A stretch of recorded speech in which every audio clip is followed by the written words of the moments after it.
I look at my wife, and I'm going to be very transparent. We're sitting, it's 9:20 p.m. I'll never forget it. And I said, babe, we are fucked. He said, Steven, he asked me a very personal question. But if you lose all your gym members tomorrow, whatever. And I'm like, really? I'm like, how is that possible? Not every gym member is going to walk out the same day of your gym. Me being me. I said, what about if you lose your job tomorrow? Right. That probably killed the deal. So now it was a perfect storm, because now everybody's in panic mode, and I'm not paying attention of where are we going to work out next week. Yeah. They're shutting us down at the end of the week.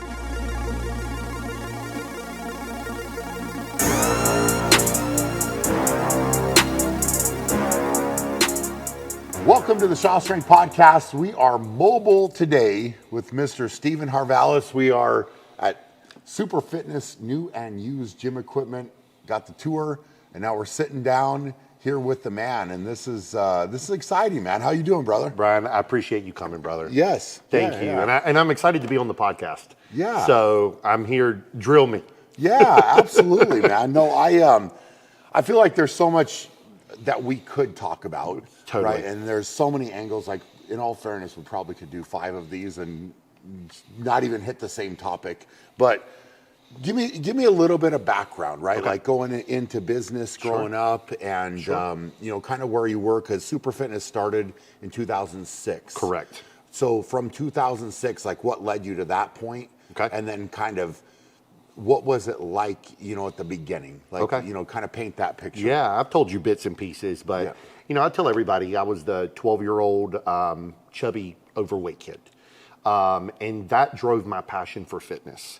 I started working at a gym at a young age, and my cousin married a man who owned a gym.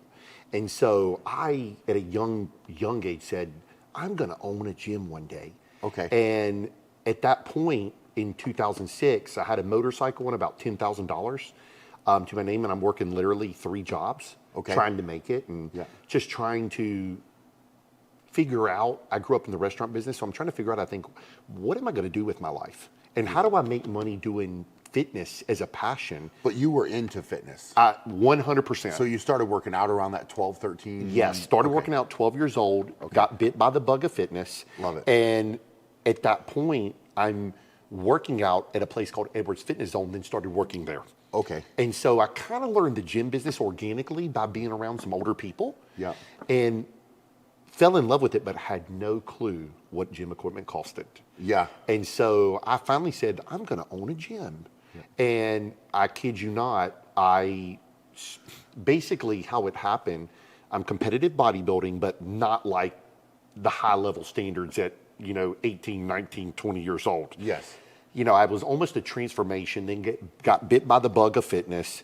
And I'm like, okay, I started looking for gym equipment. And I think I got 10 grand. Yeah. I'm going to, and Brian, you're going to get everything for 10 grand. Brian, I found out real fast. Yeah.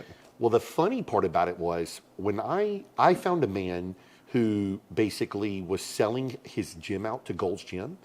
And to make the story short of him, he basically said to me, I told him the amount of money I had. Yeah. And he said, Steven, that ain't going to buy much. Yeah. And I didn't even know at the time what equipment costed the way I should, like I do now. Yeah. And he said, do you got anything you can trade? And I said, well, I have a motorcycle. Yeah. And I had all my money, every paycheck was dumping in the car and the bike, the car and the bike. And I'm young and stupid. Of course. And we've all been there. Yeah. And he said, I tell you what, he sent me photos of it. I sent him photos. He said, how much money you got in this bike? I said, $20-some thousand. Yeah.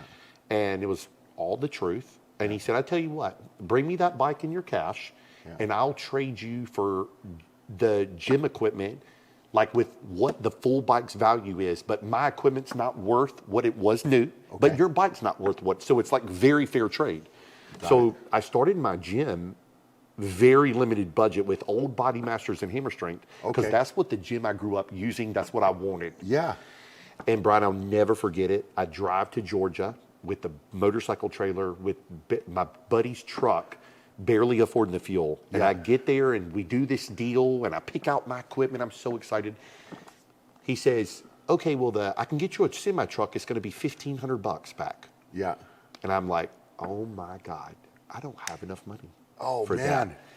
So you did the trade for the equipment, but couldn't ship it. Well, I figured I swiped it on credit card. Yeah. And then Brian had no clue. I had a single door and I wasn't thinking. And I said, I called everybody I know, and it's like we started disassembling and putting it in this.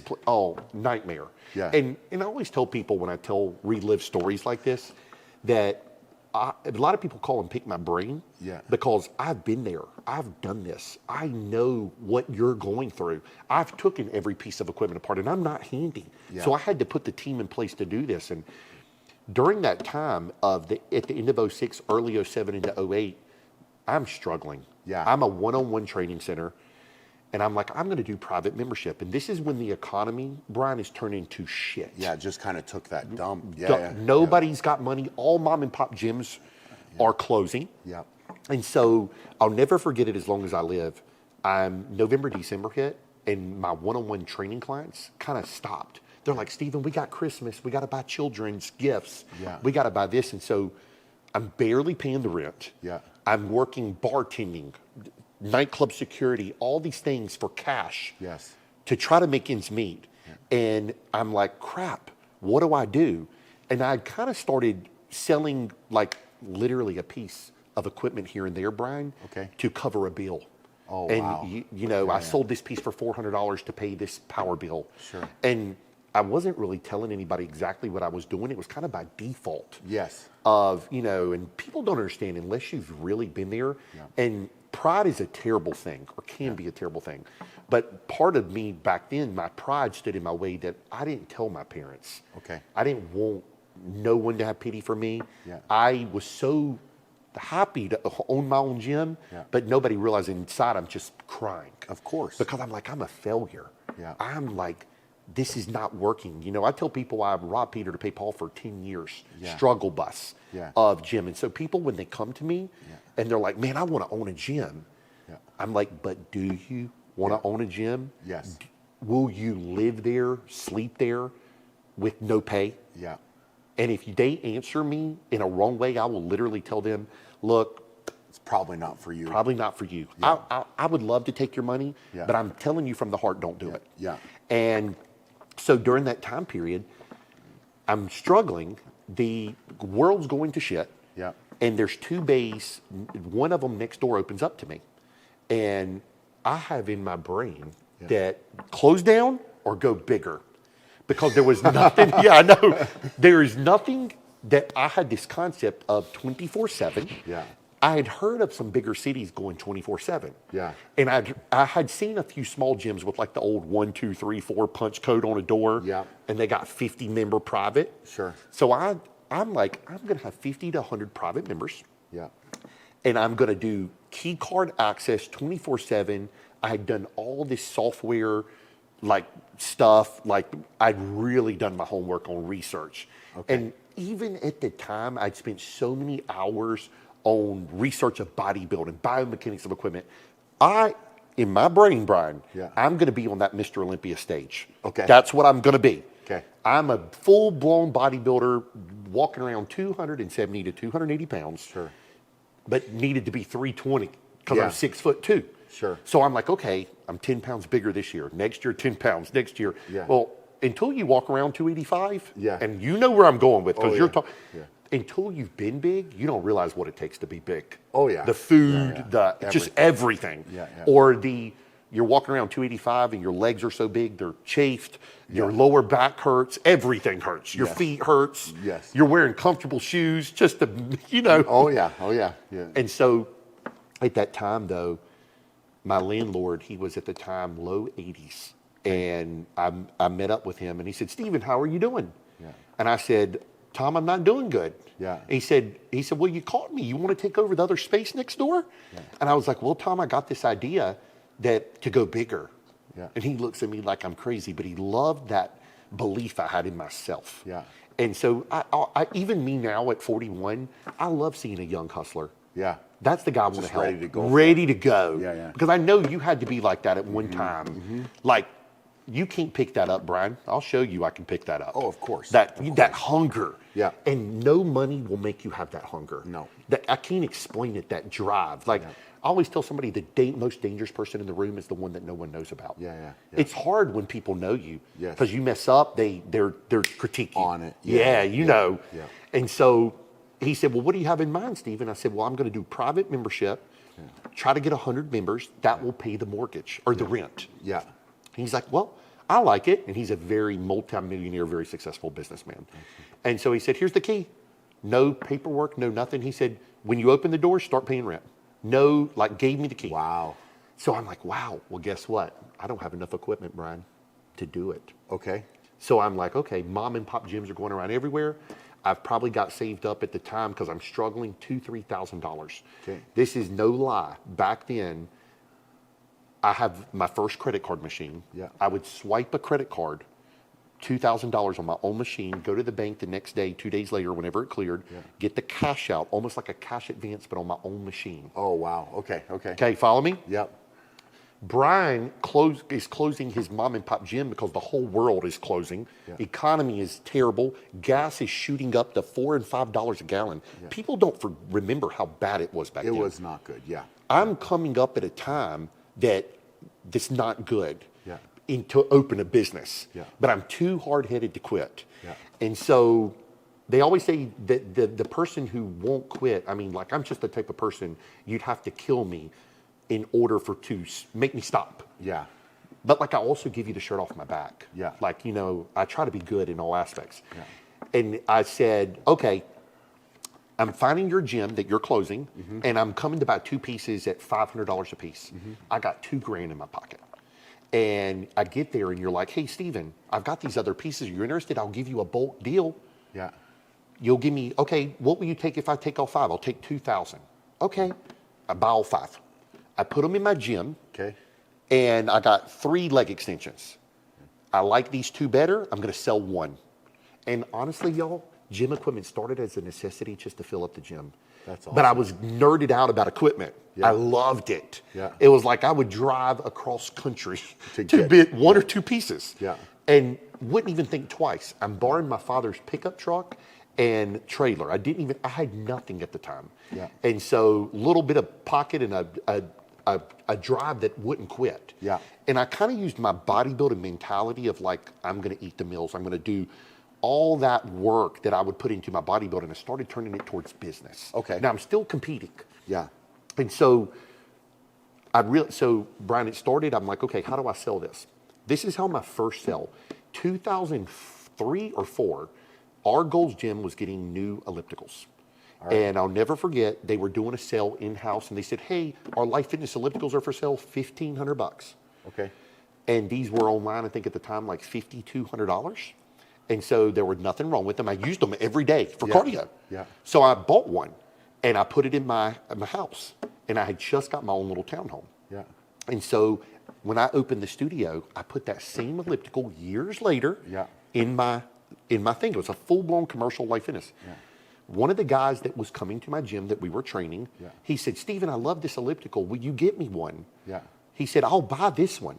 And he said, how much did you pay? I'm very honest. I said, I paid $1,500. But it was a few years earlier.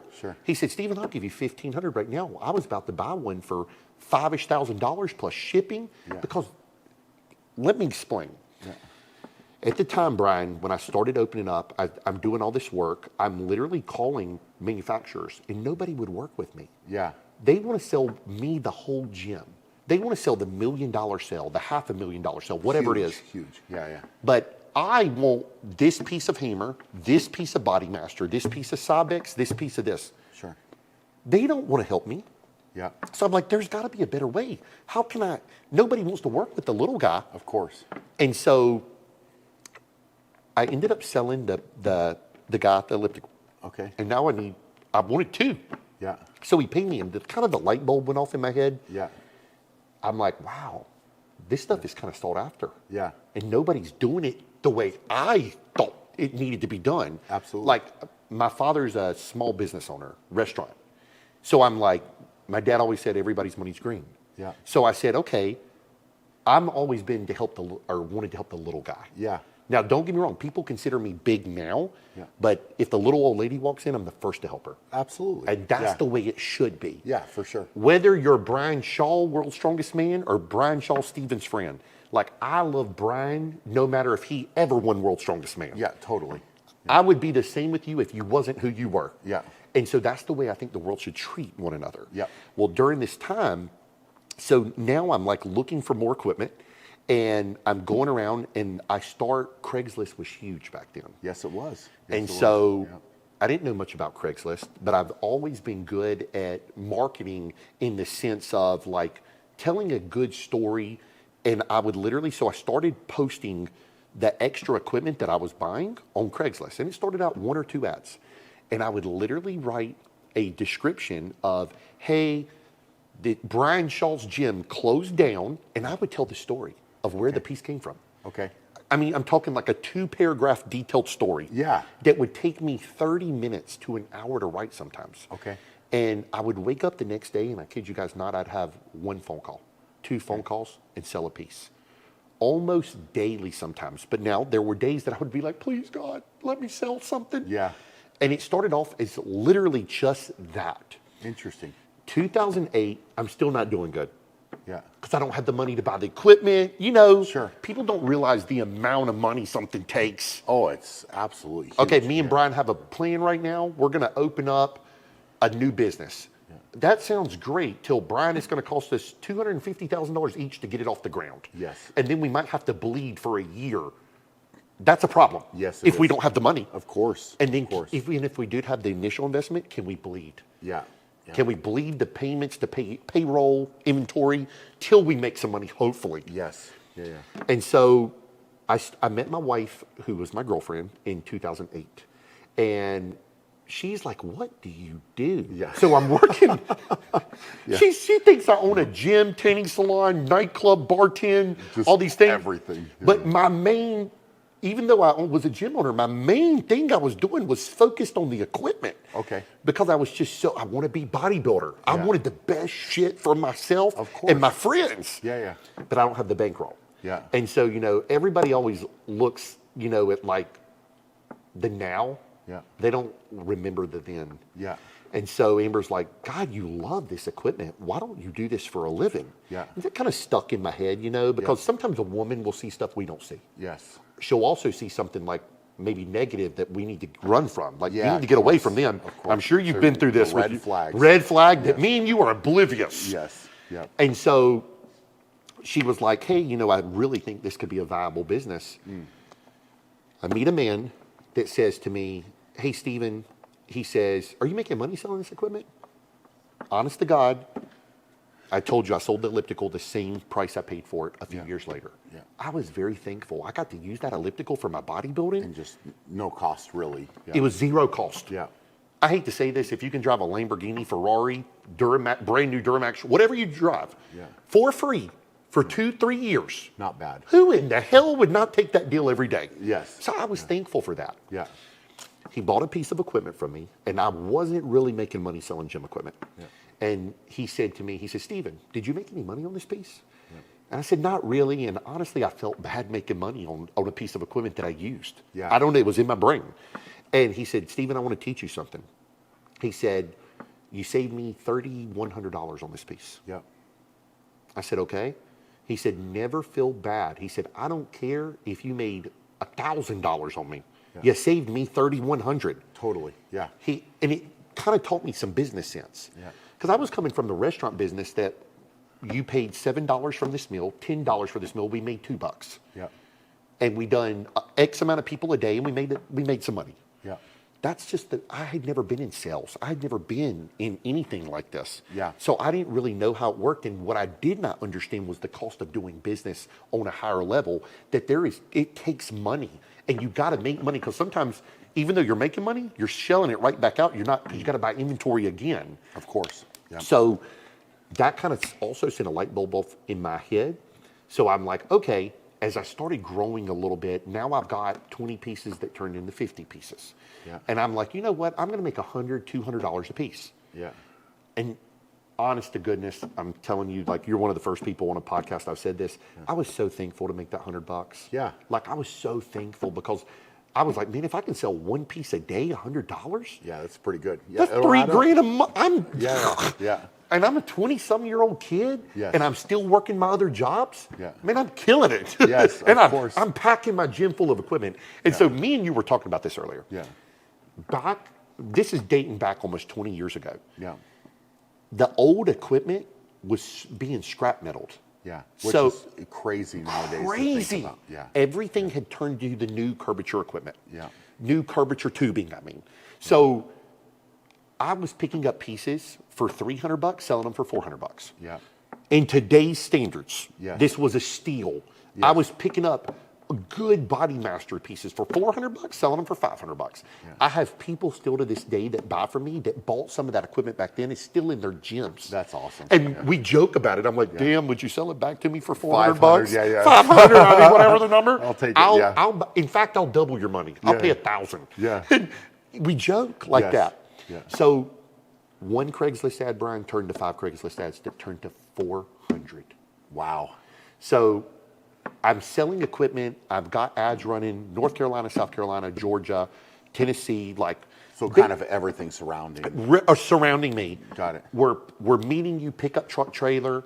I've got a couple storage places now, like literally like the self-storages. Yeah. I have moved locations to my gym. That when I moved the location to my gym now, it's 18,000 square foot. I'm kind of utilizing that as also storage. Interesting. Okay. When I first started, and I kind of told you that story. I Yes. won't get into that on the podcast. Yeah. So next thing I know, things are just kind of happening, but I still don't have the bankroll. Yeah. I still don't. Well, I was staying up till like 4 o'clock in the morning making the ads every night. I bet. And I 'Cause kid that's you not. super time consuming. Oh my God. Yeah. So ask Amber next Yeah. time you see her. Yeah. It's nobody would believe me. Yeah. I was putting the work ethic in, sleeping 3 hours a night, waking up. So I'd stay up till 4. Phone is going off at 7 o'clock. Yeah. Hey, do you have this elliptical that's on Craigslist? I'm getting 20 calls a day selling 1 or 2. Yeah. And I was like, holy shit. And they're coming to my house, to my gym, like all over. Yeah. It's kind of becoming a business without being a business. Yeah. And it was my Almost side morphed hustle. into that. Right. Yeah. Yeah. And I'm like, how is this possible? And I'm like, this many people? Well, this is what changed the game. I get a call that calls me, and I had created a Facebook back then. Okay. When I don't know of any gym manufacturer at the time that was on Facebook. Yeah. This is kind of before Instagram and all this. Yeah. But it probably was all, but Instagram wasn't big like it is now. Yeah. And so Facebook was the game. Yeah. And so I created things, Super Fitness, doing everything was Super Fitness. Super Fitness Gym, Super Fitness. I had a nutrition store. It all started with like Superman, me being a fan. Yeah. And man, I create the Facebook. Brian, I post for several months, not one call, but I consistently posted 1 or 2 pieces a day. Okay. To the point where people would say, do you really have that equipment? Yes, sir, I do. Yeah, Like, it's right here. Yeah. But no sales Yeah. off the Facebook. It was all coming off Craigslist. I thought Okay. Craigslist was the best thing. Yeah. And a man calls me. He says, Steven, I'll never forget the first piece. Do you have the inner outer thigh? I'm almost positive it was an Atlantis, believe it or not, inner outer thigh. Okay. It was white with green upholstery. And he said, I said, yes, sir, I do have it. And he said, okay, how much is it? And I'm going to use $1,000 for the Yeah. rough number. I don't remember how much. Yeah. And I said $1,000. And he said, okay, I'll take it. Great. I need you to ship it to Pennsylvania. I'm like, oh, okay, how much is that going to be? And I'm like, I have no idea. Yeah. Never done it. Yeah. Yeah. How do I get a trailer to Pennsylvania cheaply? I can't drive it 9 hours or however long it's going to be. Yeah. Yeah. Oh, I got to figure this out. So my right-hand guy, Bryce, I'll never forget it. I'm like, bro, we got to ship a piece. Yeah. And we are literally working at the gym sometimes till 9 p.m. And I would train during the middle of the day. Yeah. So I'm like working during the week, training. Hey, Brian, let's go to the warehouse and work till 2 in the morning. Sure. All while I'm trying to do laptop, computer, ads. So I stopped. I've got so many ads running. I'm stopping doing ads to go work on equipment because we were refurbishing it. This is all still not a business. Yeah. So the guy says, I'll take it. I'm like, okay. I call a couple. What's the first thing people think? Let's call UPS. Yes. That ain't how you freight stuff. No. I mean, there is UPS freight, but Yeah. there's way other things. Yeah. So I didn't know how to do that. Yeah. And so we get a pallet, we put the piece on the pallet. We've kind of figured out how. Way overpaid to ship it. Yeah. I undercharged on the shipping to the guy. Okay. Ship it out. I'll never forget. He gets it. He calls me. He's like, dude, thank you so much. But it came in on its side. We didn't know how to strap it to the pallet. Oh boy. Oh yeah. Oh yeah. We're clueless. Yeah. And so, but he said, man, I flipped it back up. It's got a couple scratches. It's good to go. Thank you so much. Wow. Okay. I'm like, okay, well, here's what it taught me. Yeah. The light bulb went off in my head that says, wow, this guy came off Facebook in Pennsylvania. I was only selling like a little local to me. Not that far. Yeah. If I can sell to him, I can sell anywhere in the world. Yeah. But then how do I do that? Yeah. I don't have millions of dollars. I don't have the big warehouse. I don't have box trucks. I don't have forklifts. Sure. I had nothing. Nothing. Yeah. And Brian, I kid you not, during that time, God things just started happening in my life of like, I meet somebody at this place and it's like, I'll never forget it, my old warehouse, a guy that I knew, he said, Steven, what you doing nowadays? And they all thought I just owned the gym. Yeah. I'm like, oh, I'm selling gym equipment, blah, blah, blah. And I would kind of be like nonchalant about it because people would make fun of me. They would say, man, what are you selling that old rusty junk for? Yeah, right. And nobody's going to want that shit. Like, Yeah. I mean, and these, we'll call them rednecks, and that's a joke for where I live in the South. Mm-hmm. And I mean that with all due respect. I'm a redneck if you want to call me a redneck. Yeah. They would make fun to the point that you didn't even want to tell them what they were doing. But that little side business had started kind of like helping me pay the bills and make it. I love it. Yeah. And so I'm like, oh, well, see, I meet a man and he's like, Stephen, there's 20,000 square foot right next to me available, super cheap rent in Hall River. I'm like, really? Where at?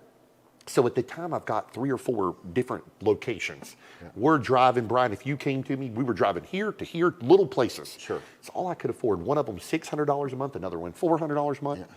So I go meet this older gentleman at the warehouse, and he says to me, Stephen, he says, I got this location for rent, and it's huge. 20,000 square foot to me looked like this place. Yeah, crazy. Yes. And it's wide open. Yeah. And I said, how much is the rent, sir? And I believe at the time he told me $2,000, which, by the way, y'all, was dirt cheap. Yeah, that's crazy. Yeah. It might have been 3,000, but let's call it cheap. Yeah. And I said, sir, I can't afford it. Yeah. And I said, I don't need this big a space. And what my ultimate goal was to get everything out of the garage and the 3 or 4 warehouse spaces and into one. Yeah. So I could take you and show you one. Yeah. And so he said, okay, no problem. I swear this is like deja vu of my other landlord. He says, you see that, son? He said, if you fill up that corner, pay me $100. Whatever you think's fair. He said, if you fill it up, pay me the full rent. Yeah. No contract, a handshake. Wow, that's something. And so I said, really? And so, you want to hear something funny? So I go home, and my wife has heard this we've been coming up on 18 years. Yeah. Babe, like I've got to do it. And when she hears I've got to do it, it's she don't even want to hear that anymore. She's like, what's happening now? What do you have to do? And I'm like, she's like, babe, you can't afford a 5th warehouse and everything. I'm like, hold on, I got a plan. Yeah. But I was in 2 of them I had leases on. Like it was like I had one that was $800 a month, $900, a lease for 2 years. And I'm kind of scared to take this step. Well, but I was like, it was leverage. Yeah. If I got the space, I can buy more equipment. But then how do you buy more equipment when you don't have the money? But if you're selling more, you're going to make more. Yeah. Because I was taking no money for myself. When I tell y'all I was living on peanut butter and jellies, I mean, it'll make me emotional to talk about it because it's like people just see the now. They see your chapter, I'm 41. They see the chapter 41. They didn't see the 20 years. Oh, goodness. No. Yeah, they didn't see maybe the struggles you had. Of course. Man, I need to eat 10,000, 15,000 calories. Completely. But I can't afford it. Yeah. But you make do. You figure it out. Yeah, you do. I'm not, my philosophy back then, okay, I make $10 an hour. I'm just using this as a number. I'm working, the normal person works 40 hours. Yeah. Steven's going to work 80. Yeah. I only make $10, but I'm going to double my pay. Yeah. Okay, 80 I'm going to work 90. Yeah. If there was $20 to be made, you got to go make it. Yeah. And so I shook that man's hand before I even talked to my wife. Wow, that's awesome. And I agreed. And so she's like, what do you? I'm like, babe, I've already done the deal. Yeah. I'm like, she's like, you got another $2,000, $3,000 a month. Like, what are we going to do? Yeah. And so, at this is a point in time, like my wife is the top agent, one of the top agents in North Carolina now in real estate, but she wasn't thin. Yeah. But I believed in her too. Yes. I knew she was going to be one of the top. Yeah. Because I saw it. Yes. But neither one of us were there at that point. Sure. And so, it's all building blocks. And so, Brian, I get that space. 3 months later, it is slot full of equipment. Wow. Slot full. I have people coming from all over, and I double down. Yeah. I've got more ads, and when I say ads, free, organic Craigslist ads. Yeah. No website. I just had started the Facebook and got that call. Like all this is like during the same time period. Okay. I get a call from China. Yeah. They're like, we want to fly in, and I'll never forget. They spent like $40,000 with me, and I load my first container. That's when the light bulb really went off. I'm like, holy shit. Yeah, here that it is. come off the Facebook. Yeah. And all I was doing at the time, and I told you this earlier, hello, this is Steven from Super Fitness New and Used Gym Equipment. I'm going to flip the phone around, phone, and I would walk through my warehouse for 15 minutes. Sure. And shockingly, people would watch the whole 15 minutes. That's awesome. Like, it was crazy back then because nobody was doing what I was doing. And no one had what I had. So what year did you get the bigger warehouse? 2010. Okay. 2011. So right after the kind of the bad economy. Yeah, but Brian, it's still bad. Still bad. Still bad. Trying to come out of touch. Yeah. Well, this is you're going to shit your pants. Yeah. So I just got it. The guy who is the neighbor who told me that rents the space. So this warehouse is half the size of this one, but it's like bays. Okay. Like 20,000 and like 15, 10, 10, 10. Like it's like 7 units. Got it. Give or take. Older man comes, or this guy's he's leaving the business. So I'm like, I'm going to take his spot. I need more space. Yeah. I'm going to talk to the landlord. Landlord says, I need to talk to you, Steven. Yeah. I said, hey, what's going on? And he's like, man, I see your business. You got people coming every day. Yeah. You're not even here all day. Like, I'm still running my gym. I'm running around like a freaking banshee. Yeah. And he says, I got to sell the warehouse. You need to buy it. Oh, wow. You talk about the bomb dropped. Yeah. I said, excuse me, this is like 2012. Mm-hmm. Excuse me? What? I need to buy it. I bought a townhome my whole life. Yeah. And so me and my wife had just bought our first house. Okay. Money is very bad again. Yeah. And so, people don't understand, like, when you're an entrepreneur, the bank says, hey, you need to put 20% down on this house. Yeah. They don't, there's no 0 or 3. No. And so we're starting to do okay, yeah. but like we're killing ourselves. Killing ourselves. In every area. Yeah. Yeah. We were bartending Friday, Saturday night, staying up till 4, 5 o'clock in the morning to make that extra couple $100 in cash to buy our groceries. Yeah. There was no eating out. Yeah. There was 10 years of no partying, no going out once in a hey, it's Brian's birthday. We got a big party for Brian. I'm sorry, I got to work. Yeah. People stop even calling you to do things. Of course. Because you don't show up 10 years in a row. Yeah. This was the sacrifice we had to make. Sure. I tell people, first Olympia I ever went to, 2007. Okay. Went, Brian, makeshift business cards. I just started selling the gym equipment in the gym. And I show up to Olympia, $500 in my pocket. Yeah. With a free plane ticket from my buddy and a free hotel stay. Yeah. I got there. I didn't realize I don't have enough money to go to the show. Oh, I went to the expo 2 days in a row, waited in line, met people who were bodybuilders who I had looked at the magazines. Internet's kind of just, it's big, but it's not what it is today. Kind of infancy. Magazines are still there. Oh, yeah. And all I'd done, hey, Brian, it's so nice to meet you. I spent 30 seconds with Brian, took a photo. And then I would meet Brian again 3 years later. Hey, Brian, I met you in 2007. Sure. My name's Steven. Met Brian again the next year. Hey, Brian, you remember? Brian kind of remembers me now. He's met me 4 times. Yeah. 7 times meet Brian, 10 times meet. And I'm not saying Brian, just anybody putting the name with the face, the name with the face. Yeah. Little business cards where Brian remembered me from 07. Now, Brian might do business with me in 2017. Yes. Because he remembered that guy. Yeah. And so I always tell people it takes so long.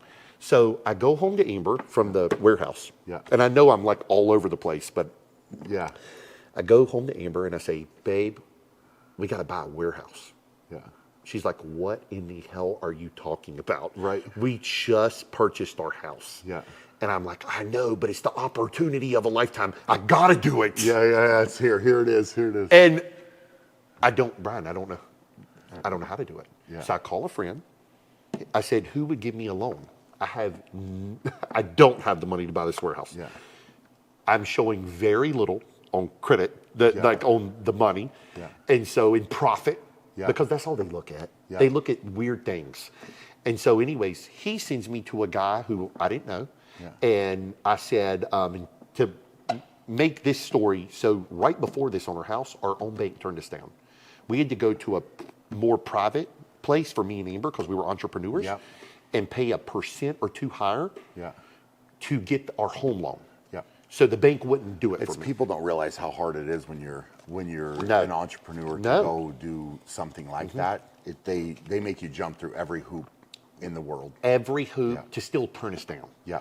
And so I went to my buddy's guy who don't know me. He's like, Steven, I got you. The building's worth way more than you're buying it for. Yeah. Blah, blah, blah. 3 months go by. I've done every piece of paper, sent in all the things. Yeah. All the things. Steven, you're pre-approved. We got you. We're doing the loan. We're doing the loan. And I'll never forget. So I've been kind of like making the landlord wait. Yeah. And what happened was the landlord's partner had passed away. Oh, boy. They're older. Yeah. If I remember the story correctly, one of the people didn't want the building or something.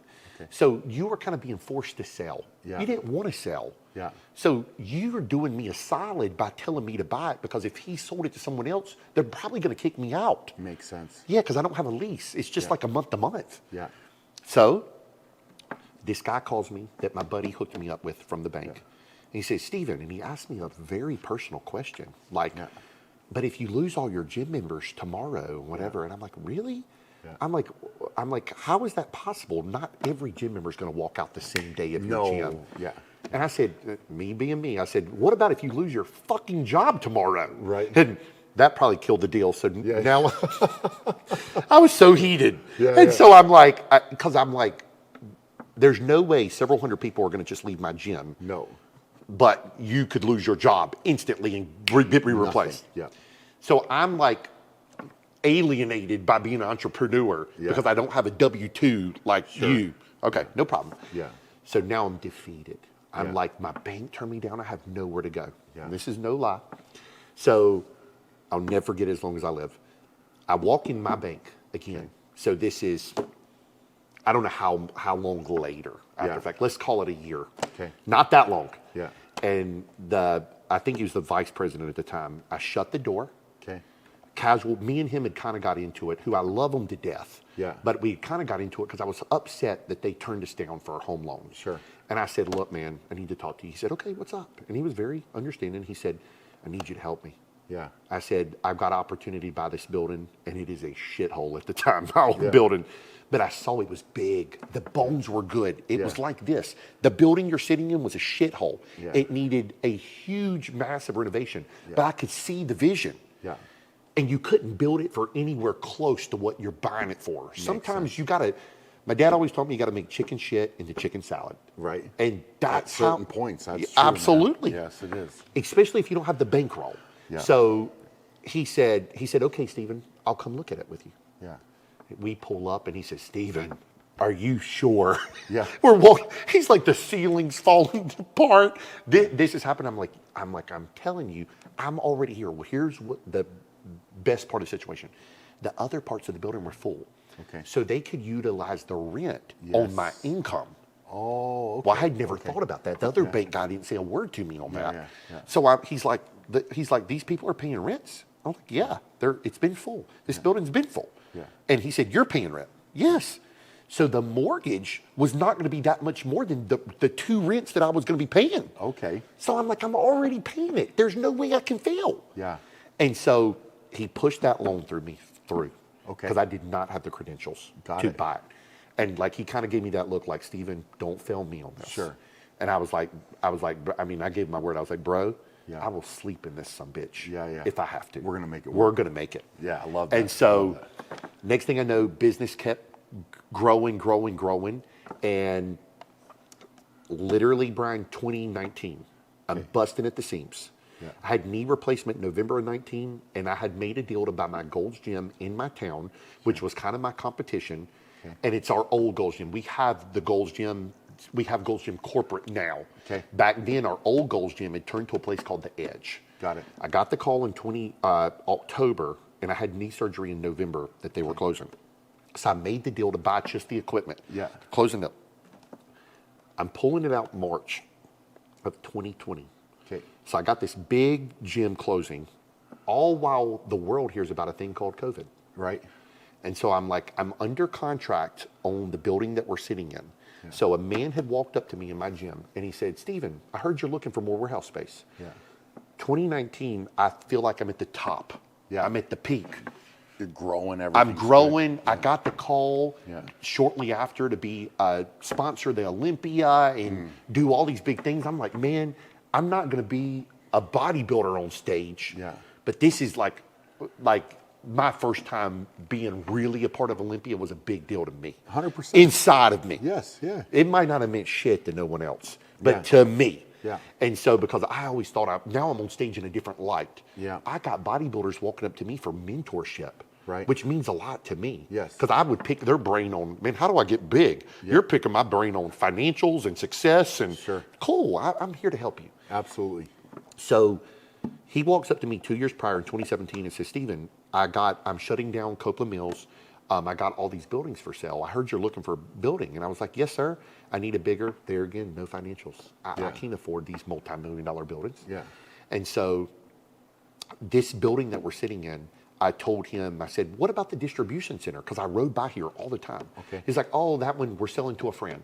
But the other ones are available, which did not work for me. Got it. Rode by for 2 years, Brian.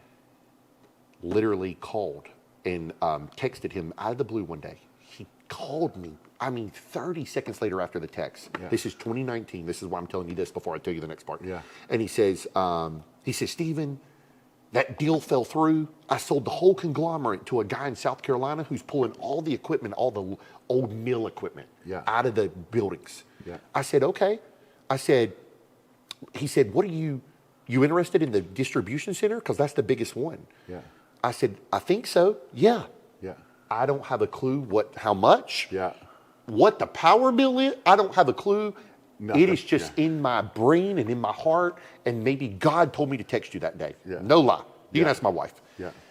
I had dreamed about, everybody had been telling me like, Steven, you can be as big as you want to be. But there was things holding me back. Well, sometimes you got to think abundance. You got to think big. Yeah. You got to shoot for the stars, shoot for the moon, whatever you want to call it. Yeah. And so I said, okay. He said, you want me to call him? I said, yeah.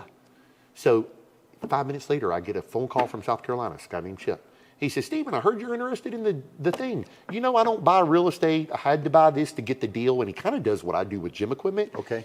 He does buy real estate, but like he takes, I don't know what he does with all the equipment, but he ships them overseas. Something. Yeah, because these things like the old mill equipment's massive. Yeah. Like heavy. So that's what was it? Yes, it was a mill. Okay. Yep. Okay. Copeland Mills. And so he says, well, I'm coming to Burlington tomorrow. Would you like to meet? And I was like, yeah. So I hit my wife with this again. Babe. We got to do it. Well, I don't give a shit what you're doing tomorrow. Yeah. Need you here at the warehouse. We got a guy coming from South Carolina. We might be buying Copeland Mills. Yeah. Are you lost your mind? Yeah, yeah. I love it. I love it. And I'm like, Yeah. Literally when I put this out there sometime that I'm crazy, like Yeah. people love me for that, but then some don't understand. Yeah, of course. And so what ended up happening, Brian, so we met with this guy.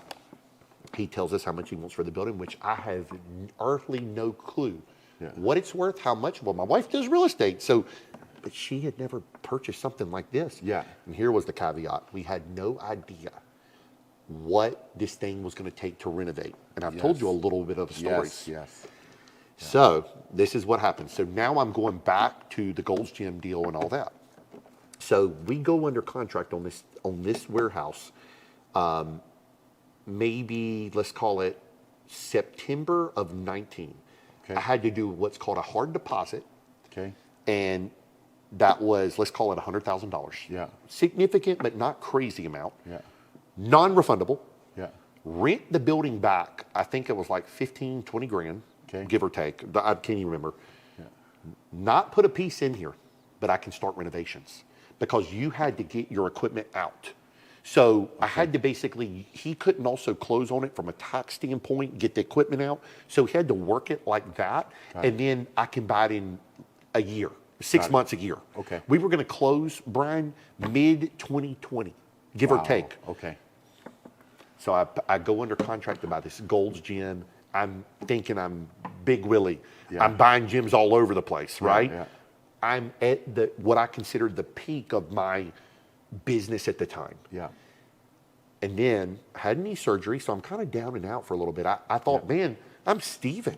Yeah. I'm going to recover. I'm going to be back at work the next day. Yeah. I've seen 70-year-olds walking the next day. Yeah. Oh, no. Yeah. Not me. I'm in a lot of pain, but Yeah. I wouldn't take the pain medicine. Yeah. I mean, it was a year-long recovery for me. Yeah. But I was back up and walking a couple months later, okay, but I got injured again, so then the knee, Brian, it was bad. Yeah, that's not fun. And I won't bore the camera with that. Yeah. So here we are, March 2020. Yeah. So the Gold's Gym is closing. They've been there for years. They're closing. Yeah. This is the week that we get told that we're shutting gyms down.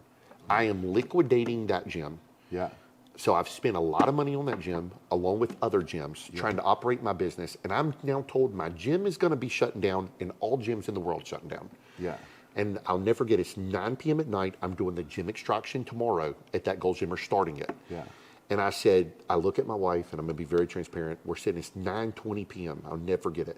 Yeah. And I said, babe, we are fucked. Yeah. She's like, what are you talking about? I said, we're $700,000 in deep on renovations of my own money with a line of credit cards.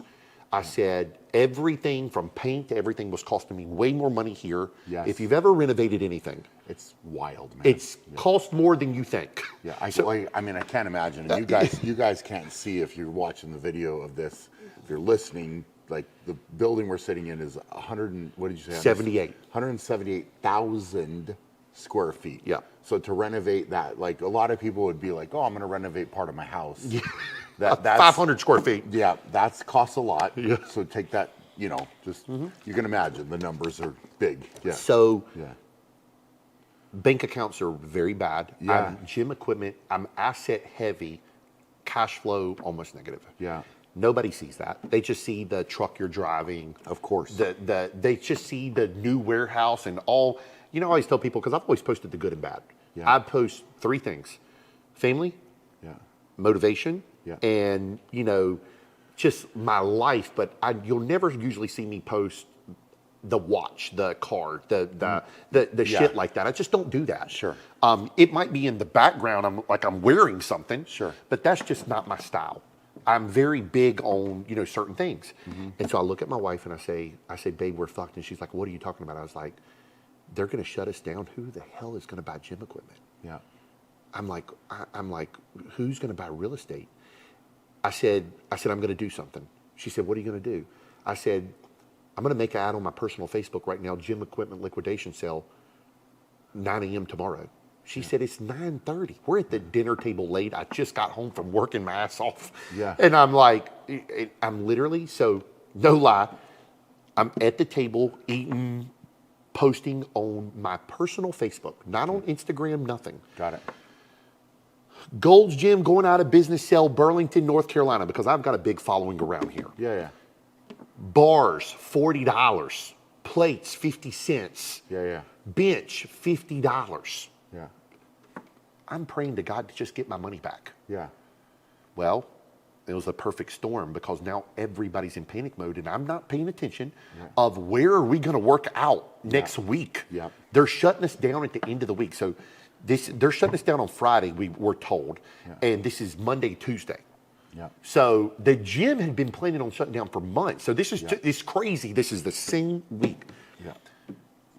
I post this. I go to shower. It's 10:15. I come out, my phone, light up. She's like, babe, look at your Facebook.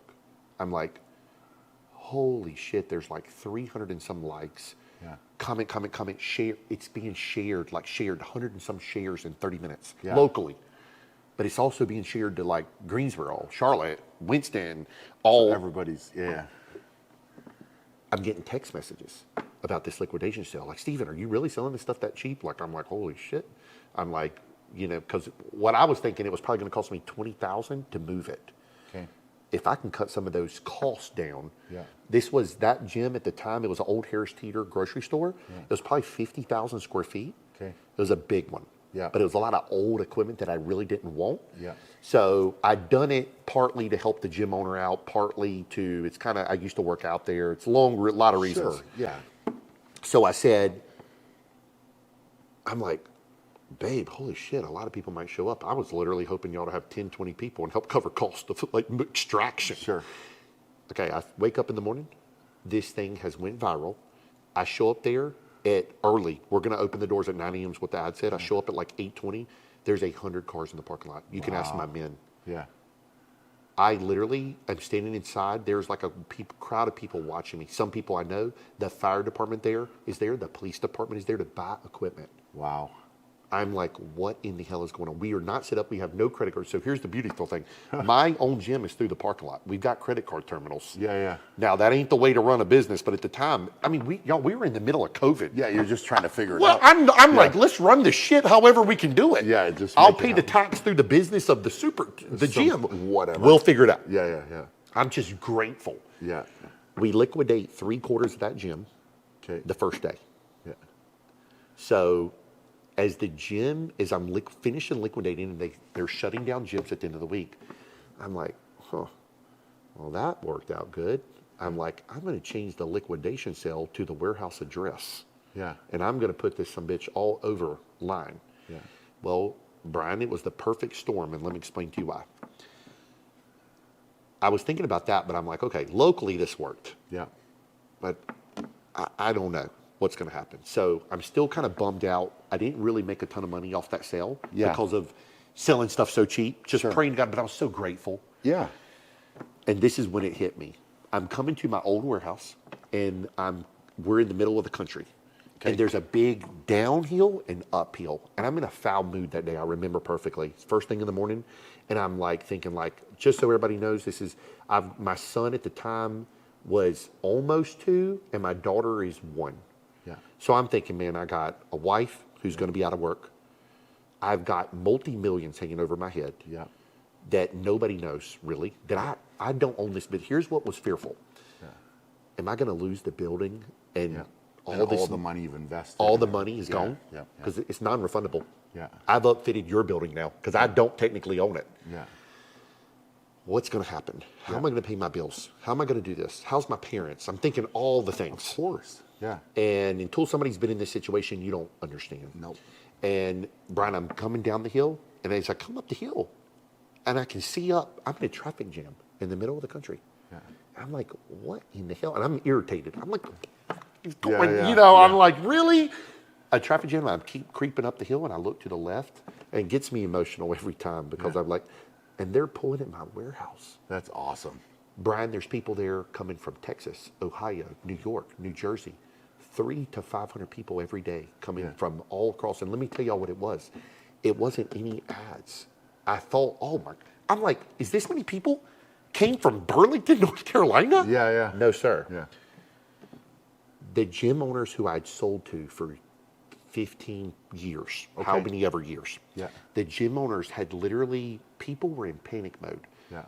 The people who lift weights, do the treadmill, run, whatever, their drug of choice is working out. 100%. They need that mental. So for them to shut down gyms was crazy. So I had little old ladies, single moms walking in for a pair of dumbbells. Yeah. They just needed that. They need Something. a rower. They need something. They need an aerobic step. Yeah. Well, who has aerobic steps? I normally stock 500 of them. Yeah. So it's like, you can't get one at Walmart. Yeah. Let me go see if Steven has one. Yeah. Well, also, if y'all remember, everybody they were sending home from jobs. Yeah. So it's the perfect storm of Brian's off work. I can drive 2 hours, 4 hours. Sure. Hell, let me load up the whole family. We have nothing to do. We're out of work. Yeah. Some people were getting paid, some people were not. Let's take a road trip. Yeah. We have family in Raleigh. We'll drive to see Steven. We're in New York, whatever. I love it, man. So they come, and that day I knew I was going to be okay. Yeah. But so I get the call shortly after. My old warehouse brand's under contract. Yeah. And so I'm thinking everything's okay. My old warehouse deal falls through. Oh, no. I was taking the equity, just so you know, Yeah. off that to put the deposit on the actual close of the building on this building. Okay. I was literally doing same day close. Yeah. So if you've ever sold a house and you don't Yes. take the money, you know what I'm talking about. Yeah. And so I get the call, and my wife is the listing agent saying, babe, I got bad news. The contract fell through. Yeah. And I'm like, defeated again. Yeah. And so we've got a lot of money we're churning, Brian, Yeah. but it's not a ton of profit because people don't understand. We make very little money off dumbbells, plates, things like that. Yeah. The majority of the people come in, they need a barbell. Yeah. They need the small stuff. Yeah. Now, Brian may come in and buy the power rack, the bench, and he's spending a few $1,000s. Yeah. The majority, we're turning thousands of dollars, but it's this much profit. Yeah. Enough to pay payroll and keep us in business. Yeah. And I'll say it, I'm so grateful for it. Yeah. But it's not paying like to build a building like this. No. Yeah. But I'm grateful. So next thing I know, I'm like, oh my God, what are we going to do? The contract fell on the building. And then I got freaking the gunshot. Yeah. Our bank tells me they can't do the loan. They're not doing any loans. Oh man. This is shortly after COVID. So now honestly, y'all, I'm just back at square root one. I'm at the peak of what I thought was my business. And now I'm back in 2006. Yes. I'm broke again, feel like I'm eating peanut butter and jellies, but now I got 2 children. Yeah.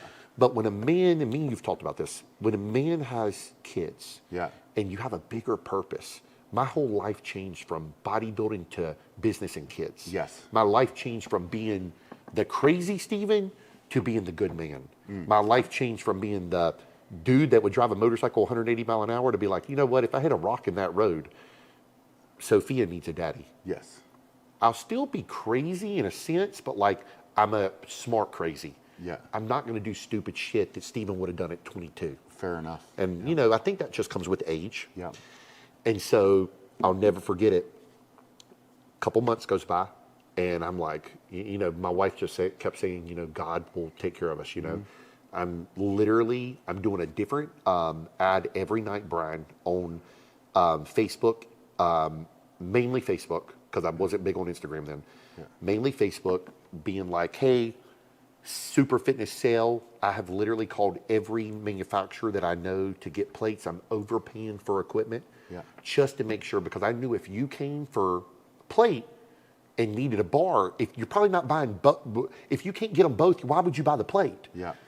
I'm one of the few people that I told you earlier would make fun of me for that old rusty junk. Yeah. I had over 300 and some thousand pounds of used rusty plate at the time. You can ask any of my men. Yes. I got boxes and boxes and pallets of what now you make fun is literally paying my bills. Yes. It's paying to make sure we don't lose this warehouse. Yeah. And I'm selling it dirt cheap, but it's okay because my men are still getting paid. Yes. Everybody, I took zero purposely, PPP. Yeah. I didn't take nothing. I wanted nothing. I've always been the type I want nothing handed to me. Yeah, 100%. And so about 2 months goes by, we're churning money through the credit card machine. Yeah. And my bank guy calls me, who gave me the same loan on the other building. Yeah. He said, Steven, we're going to make this loan happen. Yeah. And I'm like, oh my God, it's a weight lifted on my shoulders. My wife gets the contract, gets the other contract. So we close on this warehouse, Brian. Don't quote me on this. July, I think 2020, when no one was closing on shit. Yeah, nothing. Yeah. I mean, and I think she got rid of my other building in maybe October, November. And I'm not going to lie, she begged me not to sell it. Yeah. I was being fearful. Sure. And I'm like, we can't afford 2 of this and 2 mortgage and 2 powers and 2 this.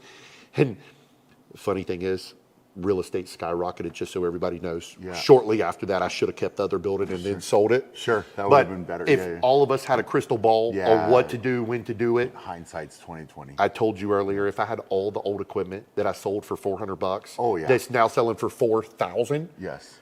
But at the end of the day, I say all this to say, you know, your struggles is what makes the man or woman. Your struggles is what, maybe every injury you had made you better in another part of life. Of course. There's so many things that we can take. So, like, I'm literally grateful for that, those building blocks and that, you know, those steps, because when a person comes here, Brian, for me, my normal everyday clientele is the normal person who wants to own the gym Yeah. that sits down with me and they're like, I mean, sometimes grown men, Yeah. they'll start crying tears and they're like, Steven, I'm pulling out 385,000 from my 401k. Yeah. And it's all I got.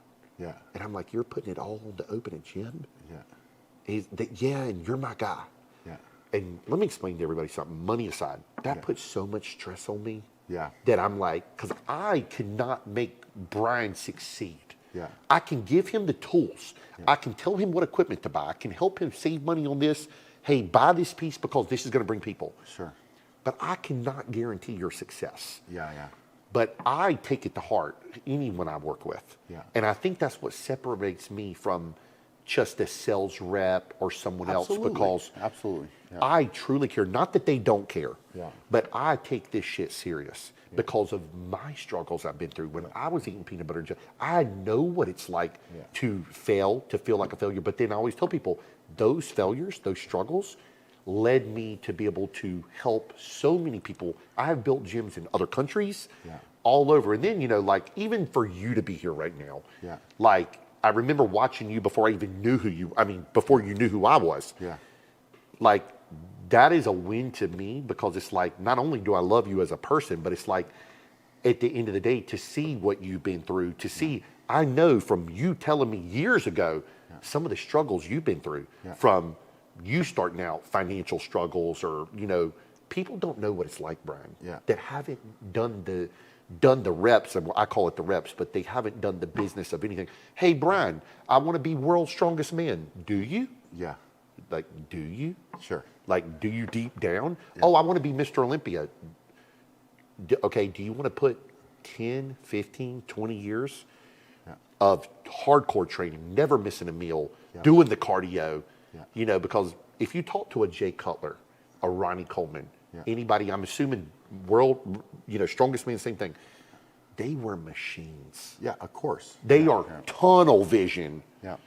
So, that's kind of part of my story. No, man, I love it. I mean, you just flowed through that, but it's like there's so many twists and turns and ups and downs, and, especially when you're so invested, right? And I personally can relate in so many different ways, because you go all in for your dream. Sure. Right? And I think that there's people, like you said, that called you crazy, right? It's like, well, why are you doing this? All that gym equipment, how silly is that? Sure. Or, why would you want to do this? Why would you want to do that? And I think it is tough for people to relate if they have not, right? Like, they haven't gone through it, but you hear a story, and the hard part is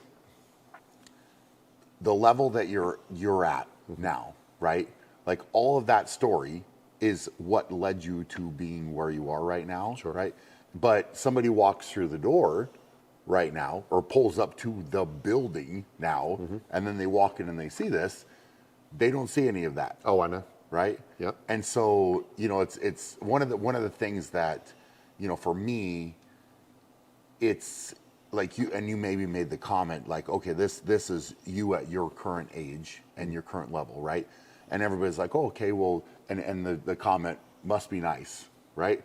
Oh, I love that one. Must be nice, right? But they weren't there when you were working another job to keep the lights on, or hustling in this different way to make this happen, right? And I think that, for me, like I said, I can relate to that, because you don't come from, it's not gifted. No. Right? There is no like, oh, okay, it's gifted, it's just given, it's here it is. Right. And so, I think it's, it's one of those things where your struggles develop your strengths in a big way, but you face adversity, and then it's like, okay, are you going to back down from adversity? And like, all of the things that you said in there were so neat, because these challenges, you're not backing down from the challenges. Right. You're embracing, and if anything, you're doubling down. Sure. Right? And so,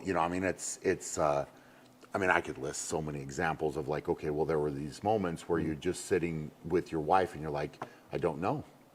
I genuinely don't know, right?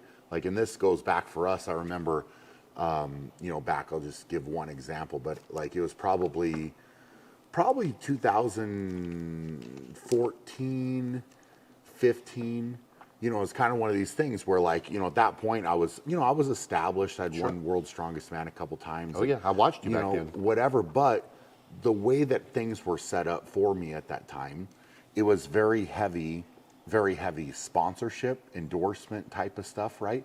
And with that, a lot of people don't understand how those are structured sometimes. And some of the deals I had actually were leveraged on me competing, right? So, and I got out of my truck. I remember I was dealing with some stuff like just tweaks and different stuff, right? And I was prepping for the Arnold, and it was icy in Colorado, right? And I fell down and like I really like pulled my groin, and like I was in this bad spot. And I was like, God, I don't know. Like I was having a hard time walking, and it's supposed to be in prep for this strongman lifting all these weights, and I can't go into training. And it's like I remember Carrie made a comment to me back then that like it just breaks your heart, because she's like I think she said something along the lines of like I don't want to live like this, because you're at this level, but we're so reliant on you competing, and then if I didn't compete, my sponsorship would get cut, a lot of it, right? So it's like, well, I get it, like, but I wasn't seeing it from her perspective. No, I get it, right? Because we're together, and at that point we didn't have kids yet. Sure. But it's like, okay, well, I'm going out and I'm willing to do the work, and I'm willing to bet on myself, and I'm willing to invest in myself, and I'm willing, like, I'm literally nothing will stand in my way, right? Sure. And so you face some adversity in this type of thing. But again, it's like, well, what happens? Like, let's just say at that point, what happens if I get hurt to the point that I can't compete, right? Like, where's the fallback? Because you were relying technically on everyone else. Yeah. But my mindset, I think at that point, like my mindset shifted a little bit, and I was like, you know what, you're right. Like as much as that comment from you hurt me, Of course. it was what I needed to hear. Right. Right. And it's like, well, maybe I should shift things up a little bit, right? Like, so like, and it's not that I wasn't doing some business things. I was already into that and into several different things that I was trying to build, but also the main focus was competing, right? So I'm going to compete, I'm going to drive, I'm going to work harder than anybody to build that, but also I'm building these other things at the same time. And so it's, you kind of shift your focus into some of that in a way, right? And then but you're still driving down this course, and like, then you meet these roadblocks where you don't know, right? And people think you're nuts, and they're just like, oh, I don't know what's going on. And, I mean, it's like the gym equipment, I mean, to keep it more on that topic, and we kind of touched on this earlier a little bit with us talking, but it's like, the reason I kind of got started with gym equipment of my own was I was going to a gym, and then I got word, because it was a fairly small town, that the gym owners were not doing well, and they were going to close the gym. And I was like, this is not going to happen. I'm not having that happen. So I need to take things into my own hands. Sure. And I have to be in control, because I'm at that point, I just turned pro in strongman. Not, it's like, what does pro really mean? Right. I got you. Like, it's like, you're not really a pro, because you're it's not like you're making money from being a pro. Like I got you. Maybe you got the card, which I actually never really got the card, but I was like, oh, I'm a pro now, whatever. So, people put a lot into that, but it's not really what it sounds like, right? But it's like, I'm trying to go down that path, and my gym's going to close. So what am I going to do, right? So then it's like, I put a lot of stuff on credit card, and I was like, this guy's on Craigslist. I'm the one finding the Craigslist posting and going and figuring out how to rent the truck to move the stuff that is from a storage condo, right? Like, and so there it is, and it's like, okay, cool, and it's makeshift, equipment. A lot of the stuff was not nice, but you make it happen, right? And I was proud of that. And then you sometimes where you're going, only you can see it, right? Like, and then, like you're saying, it's so funny how you said all this stuff about going to your wife, right? Because like, I have had many of those moments where it's like, we're going to do this. And she's like, it's going to take me a little bit. Let me sit on that and process, right? Like, I don't know if I can stay with where you're going. Because we're strong personalities. The crazy. And they already know what we're going to do. Yes. Yeah. Without, they'll say process it, but they know. Yes. Oh, yeah. Yeah. Yeah. It's just more like I'm on board, but like that supportive, wife being there and having your back and So important. walking down the path with you. And, Oh. like, it's just, so it's neat, man. Like, and it's so fun to hear you tell the story Yeah. of. Well, I haven't of told it many the times. path. No, man, it's beautiful. It's Thank beautiful because it's I like used the up to and down. honestly be, and maybe you were like this too at one of the times in the moments of maybe your struggle, but like, I think as men, we can almost be ashamed of like a failure, a struggle. Yep. I used to think, why didn't I turn pro bodybuilder? Yeah. Looking back, like I wouldn't take a lot of photos Yeah. back in the day. I'm not big enough. I'm not this. And then I look back and I wish I would have took more photos. Yeah. Because I'm like, damn. Yeah. I wasn't bad. Yeah, yeah. I would 100% been a pro to today's standards. Yeah, yeah. But at the end of the day, I was coming up in the times of like, if I named 10 of the bodybuilders that I technically would have been competing against, they're all badasses. Yeah, yeah, yeah. And so now, and by no means I'm saying that I would have been on that level. Yeah. But I'm like, I didn't give myself that credit. And then all the struggles I was ashamed of. Yeah. I didn't want people to know. Sure. And the crazy part is, since I've started filming more and stuff like that, and I put those struggles out there, Yeah. I realize now there's so many other people that are just scared to talk about it, Yeah. that when they come out and talk about it, that I give them hope. That's like, Steven, I'm going through that right now. Yeah. You know, I always tell people, and I've always looked up to you on this too, because I know you've been with your wife a long time. Yeah. Is I would not be the man I am without her. Of course. And the reason I say that is because to me, they are the backbone of me and you. Yeah, yeah, yeah. Every crazy idea, I remember me and Amber, she's like one of the ones going with me, little pickup truck and trailer. I bought a little 6x12 trailer, it's all I could afford. Yeah. And I remember her moving equipment with me, Brian, and being like, she's like, I'm almost probably being a dick. Yeah. Being like, babe, I just need a little push. Pick yeah. up that in. And Brian, she's like, I'm pushing. Yeah, yeah. And I'm already working. Yeah. yeah, and I'm like, I got 95% of the load, and I'm walking around 280 pounds, and then bam, pull my back. Yeah. Bam. Brian, I tore my groin so bad one time. I was black and blue from the left knee to the pec. Yeah. You can ask her. Yeah.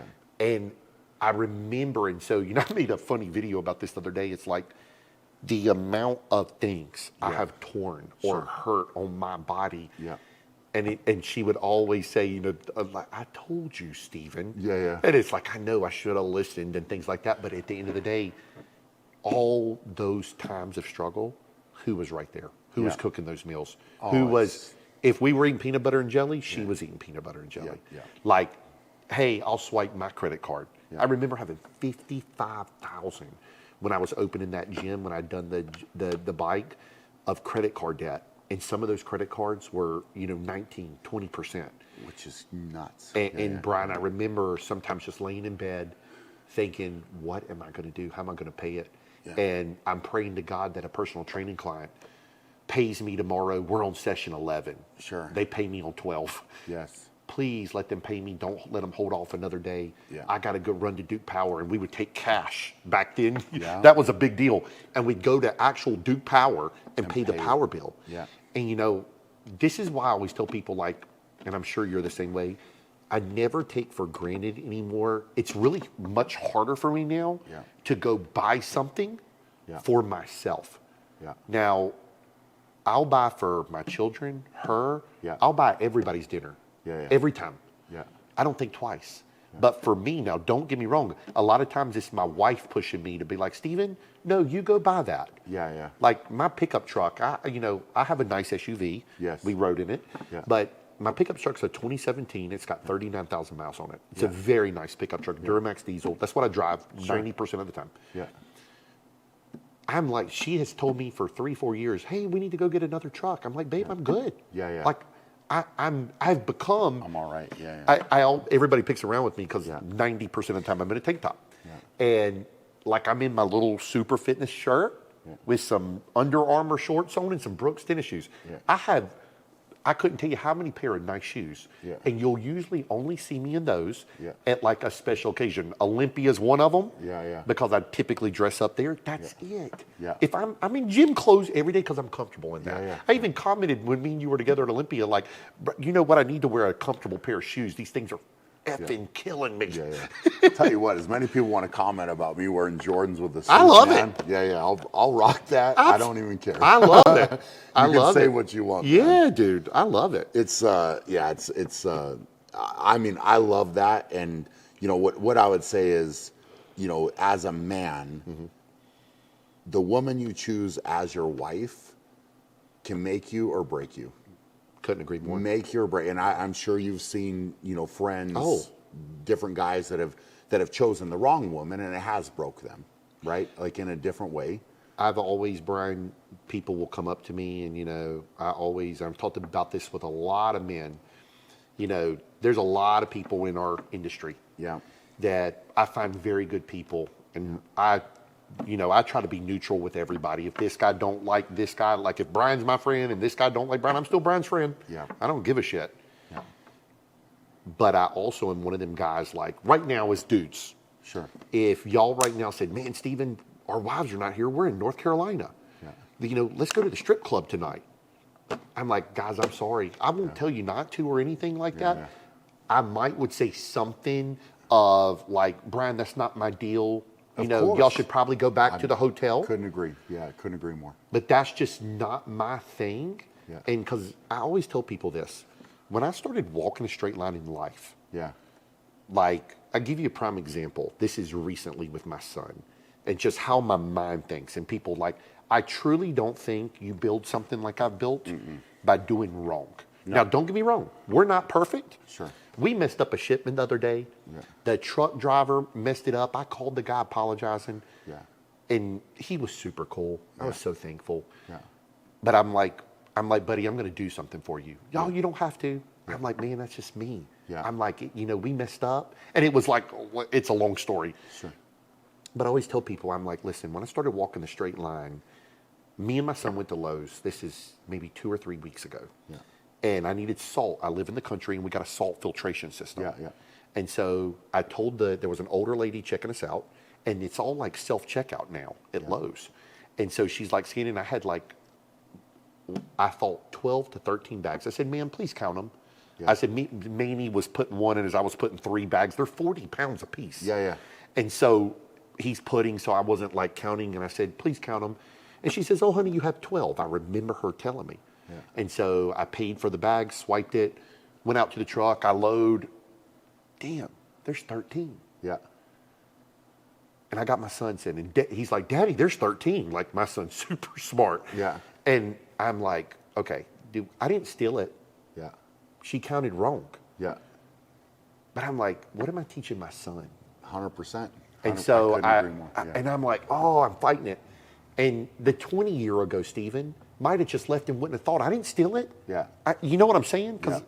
I was taught you don't do that. You don't course. steal, but I didn't steal. Yeah, yeah. I just didn't get charged Yeah, yeah. for that extra bag that's $13, $15, whatever it was. So I didn't say nothing to Manny because I know kids are smart. Yeah. And so I pulled to the front of Lowe's in my pickup truck, and I said, Manny, get out of the truck. I said, we got to walk back in and tell that lady we had 13. Yeah. And I walked back in. I said, ma'am, I said, I did have 13. And she's like, oh, honey, it's okay. She was like, I can't believe you come back. Like it's a common thing. Yeah. Like that nobody comes back. Yeah. And so I was like, ma'am, it'll just make me feel better. Here's my card. Please charge me for one more. Yeah. So she's got to get the item number to rescan because the damn things are in the Yes. truck. Yeah. And I'm sitting there for a good 5 minutes while this happens. And she's like, thank you. Thank you for being honest. But she said that in front of my son. Yeah. Because I preached to him. I'm like, listen, Manny, you go take a Snickers bar from the convenience store. Yeah. You may not pay for that today. Yeah. But 6 months down the road, a year down the road, you might get a flat tire that costs you $100. Oh, yeah. You're going to more than pay that back. Yes. Yeah. And so I'm just all about being a good person. No different than in our marriages. Of course. Brian, if you're a single man, go do what you want to do. Yeah. But as a married man, one thing that irks me is if you're walking a straight line in your marriage or not. Yes, because of course, there's of a course. choice, and the only people, and not that I'm going to get on a tangent about this, but the only people that pay for it's the kids. Yes. And when I had my children, what are we setting the example? And I think that's the problem in the world today. Yeah, yeah. What kind of example are we setting? Those kids are watching us like a hawk. Massively. You Massively. had 10 kids come up to you tonight at my son's football game. Yeah. they're watching your every move on Mr. Beast and your YouTube and all these things. Everything. Yeah. So if we look at just that, and I was a piece of shit in my marriage, Sure. it's probably an 80% chance my son's going to be. Yeah. And so I'm like, you know what? This is why I do certain things. And then still bad things are going to happen. Something breaks in here every day. Sure. But I feel like more good's going to happen than bad. Of course. If I continue. And that's why I tell people, Yeah, people come to me all the time for mentorship, Brian, and all these things from the heart. Like I'm not charging them for it. Yeah. I'm building your gym and me and you're just talking as friends. Sure. And they are doing a lot of wrong things and they're wondering, well, why does this keep happening to me? Yeah. I'm like, buddy, you got to change your life. Yeah. And it's just so important. And so, I just think doing the reps, doing the sets, 20 years of doing something. They say it takes a solid 10,000 to 20,000 hours to master something. Mm-hmm. Now, if you do the mathematics on it, on X amount of hours per day, like let's just say 8-hour work day. Yeah. In reality, 10,000 hours is not that much. Yeah.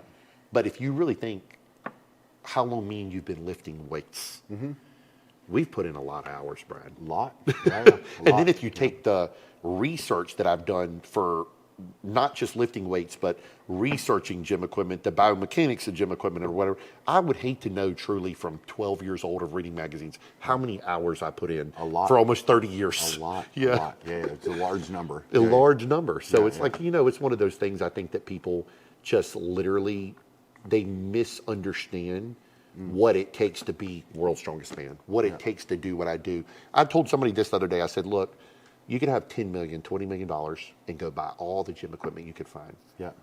Could you sell it? Do you know how to sell it? Do you know how to market it? Do you know how to explain to Brian what piece fits him? Sure. Probably not. Yeah. So if you think that I'm just making all this money, go try to do what I do. I welcome you to do it. Yeah. It's a little more difficult than you think. Yeah. Because they come and go all the time. I believe it, man. Well, people, I think from the outside, and we were talking about this, where you'll have people, pretend, fake it, right? Like, I'm going to steal, whether it's images or whatever from you, and then they're a fake account, and try to scam people and whatever. It's, I think. Things like that where people think it's easy. Sure. Right. But again, it's like this building, right? Like the renovations, like so you come in and it's like, well, you didn't quite realize what you're getting into. And then in a way you become an expert in that, right? By just diving in head first. So it's, with equipment, it's through time, through challenges, through a lot of studying and breaking it down and trying different equipment, and like you do become an expert, right? But that's earned. 100%. Earned. It's not like, oh, you can't pay it. And the other thing with it as well is like the time, like you said, we put into training and this I guess obsession, passion, whatever you want to say. Yeah, kind of. Yeah, which it's tough. I'm filming this and recording this podcast, and it's like I'm just keep looking around. Yeah. It's like it's wild, man, because it's such a fun thing for me, like that I'm passionate about, obviously. Well, I get excited to see you excited. Yeah. Because it's like to have somebody like yourself come in here who I've looked up to, but see your excitement for equipment makes me excited. Yeah. Because I always tell people the best people to get in the gym equipment, or not gym equipment, to get in the gym business is the people who would do it for free. Yeah. It's like, think about the amount of money you spend in just your home facility. Yeah. Out of passion. Yeah. Out of love. Out of just something. I mean, I hope we're training until we're die. I will. I will too. Yeah. And that's what I tell people. It's like, listen, I will always be a meathead bodybuilder at heart. Sure. I go to Olympia, and I just use that as an example, Arnold, wherever, to give back to the sport that helped give me so much. Yeah. I wasn't a pro bodybuilder. I don't even consider myself a great bodybuilder. Yeah.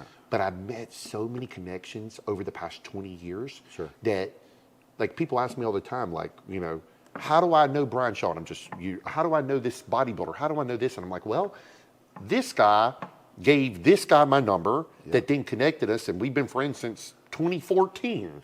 Or we've been friends with this, and it was literally just like that. So, like, our sport has so many good people, and I just think it's one of those things where, so many people, here's the problem. So many people now that gym business has gotten popular are getting into it for the wrong reasons. Yeah, of course. And you know as well as I do, Yeah. this is not a get-rich business. No. There's more gyms fail Yeah. than succeed. Yeah. So, I tell everybody, I'm like, listen, if you don't absolutely love the gym business, and I hate to say this, corporate America is trying to kill what I do. Yeah. And what I can do is the mom and pop, don't get me wrong, I sell to many corporate facilities. Yeah. But the mom and pop gym business, they want to be taken over by the planets and all that. And that's not mine and your style gym. Yeah. And don't get me wrong, I do not knock anybody going to any gym. No, if you're going there to get better, 100%. it's there. But it's like, again, I love finding. We were talking about this, like finding a gym that has like a variety of different pieces of equipment. Oh, yeah. And you can almost tell when the gym owner is passionate about it, right? And you walk in and it's like, wow, look at this and look at that. And I love that gym. Yeah, it's great, man. And unfortunately, in some ways, those facilities can be harder to find. But also, like, I think the neat part is, I have ran into more and more people that are very passionate about it. Like sometimes, and it may be an unassuming garage. Oh, yeah. An unassuming garage. And they roll up those garage doors and it's like, holy cow, man. Like, look at the setup. And then they're so passionate. And then, depending on the amount of space they have, they're configuring the gym. And it's Can't wild. even walk through it. Yeah. Man, you hit our shins. Yeah. And look. And this has to be, put in this pinhole so that this works. But it's amazing. Amazing. Right? And I love that. You can just see like the passion, and then it's certain pieces that people go after, and like that type of thing. And then again, those type of people care about the equipment. Sure. Right? They care about the history. They care about where a piece is going to go, the home it's going to be in. Sure. Right? Like and I've had people that I've worked with, and they're like, well, I'm interested in older weights, for example, right? And I'm very passionate about it, but I care. Sure. Right? Whereas like people get into weight equipment or older weights or whatever, and sometimes they're in it for the flip. Oh. So it's like they could care less. Or the thing that kills me sometimes is when people will get stuff and then it's just a wall hanger or just sit there. Like it doesn't get used for what it was meant to be used for. Yes. And so, I guess I understand it to a certain extent when something's valuable, but I think it needs to be used. 100%. Right? Like it needs to be like taken for a ride, so to speak, right? I like call it bringing it back from like, yeah. I can't stand when something comes in that's been sitting in a gym and I hear it's been sitting there in the back storage closet how for long? 10 years, 20 years. Yeah. And I love, we will MacGyver on that thing for days to bring it back to life. And it just brings me so, and it might not be worth shit to someone else. Sure. But I'm like, we will figure out the right person for that. Yeah. Because that brings me joy. Yeah. Because we were talking about this earlier. They have scrap metaled so many. So supposedly, there wasn't many H squats, and I know you have one. Yeah. And the funny thing about that piece, people used to make fun of it. It's too big. It's this. I passed up many. I've only ever had a few because it was a pain in the ass to move. Oh, yeah. It's huge. It don't go through a door. Got to completely disassemble if you don't have a roll-up door. All these things. Yeah. And so some people was like, it ain't the best movement. But now they were rare, though. There wasn't tons of them. Yeah. So it was sought after. Even, I think you hit me up on this, and I didn't realize how many people wanted it, but the Cybex little rotator. Oh, bro. I know. Yes. Yeah. The guy that, before you hit me up, the guy that got it, I mean, you would have thought I sent him gold. Yes. I'm not kidding. Yeah. And so those are little things that we don't get super often. Yeah. That me and you probably could have picked one of them up for $100, $200, 20 years ago. Yeah. That no one wanted. Yeah. And it's like crazy to see what's happening now. But I do got a question for you. Yeah, hit me. What is your past, present, you don't even have to have it, favorite piece of gym equipment that maybe you've used before? Ever? Oh, man. I knew. I'm just curious for myself. And I think they'd like to hear it because I've never heard you been asked that. Yeah. Ever. So I would have to answer this. I would have to answer this just based on history, longevity, Sure. whatever. Like if you made me pick one, and this is not easy. I don't like doing it because it's Sure. hard. Because it's like And you're for it's like everybody, you're picking a don't favorite hold this child. against Yeah, them yeah. because I can't answer the question Either. either. Yeah. And so I'm just Yeah. curious what you would even I would say plate loaded, leverage, flex, vertical chest. Yeah, and that's just and the reason for that answer is I trained at the original place I trained after college was a World Gym. You told me and that had all the they flex. They were equipped with Flex Fitness, and that machine, I know exactly where it used to sit. It was in the corner, and it was in the back, and I got on it the first time. It didn't fit super well. I still don't, not sitting here saying like, oh, it's made for me by any means, but I put my feet on the floor, and I could, just the feeling. Oh, great feel. The feel of that thing. And I remember it was just like, it was such a good thing. And I just kept going back to it, right? And then when that gym eventually did close, no longer available. And I was like, man, I miss that thing, right? Like I miss using it. So you did not get it? You didn't get that one? Because I think sometimes, Brian, I offered, they sold ask. it. They sold it as a whole package, and I couldn't buy the whole gym. Damn. At that point, I mean, in hindsight, I wish I kind of would have figured out a way. Kind of, who knows? Maybe I would be doing kind of what you're doing a little bit. But they were like, "Oh, we'll sell the whole gym," and it was a good deal. I was like, I can't. What remember. year was this, Brian? You could have probably stole it. I know it. Let's see. That would have been kind of around.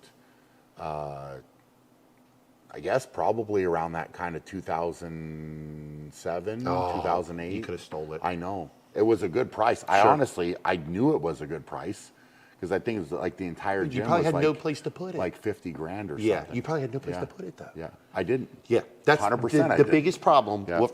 for people to hear this. Yeah. You may confine the deal, but then they're going to want, and I hate to say this, they're being smart. Sure. Because what happens is somebody would come cherry pick the gym. Yep. And then you're stuck with 40 pieces that are not worth very much. No.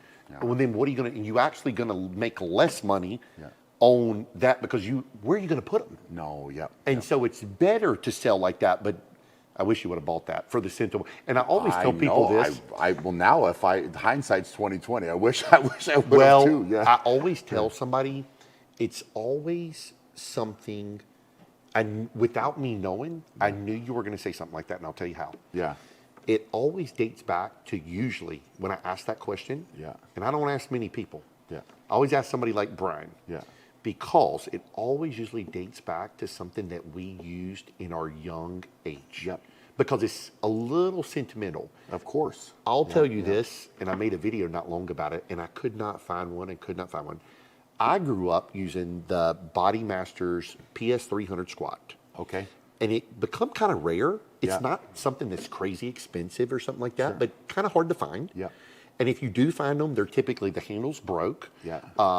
And it was just, for some reason, I had sold several, but that piece eluded me when I finally wanted it. Okay. And I'm like, damn. Yeah. And I would find one in Arizona, and the guy wants stupid money, and it looks like dog shit. Yeah. And so finally, I'm doing, of all places, a World Gym. Okay. So I'm doing kind of like a buy trade with the owner.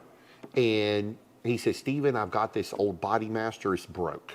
Yeah. I'm like, and it was the PS300. Oh, nice. And I actually kind of told him, I was like, oh man, I love that piece. What's wrong with it? And he's like, oh man, the handle, the weld, all this stuff. Mm-hmm. And so I was like, okay.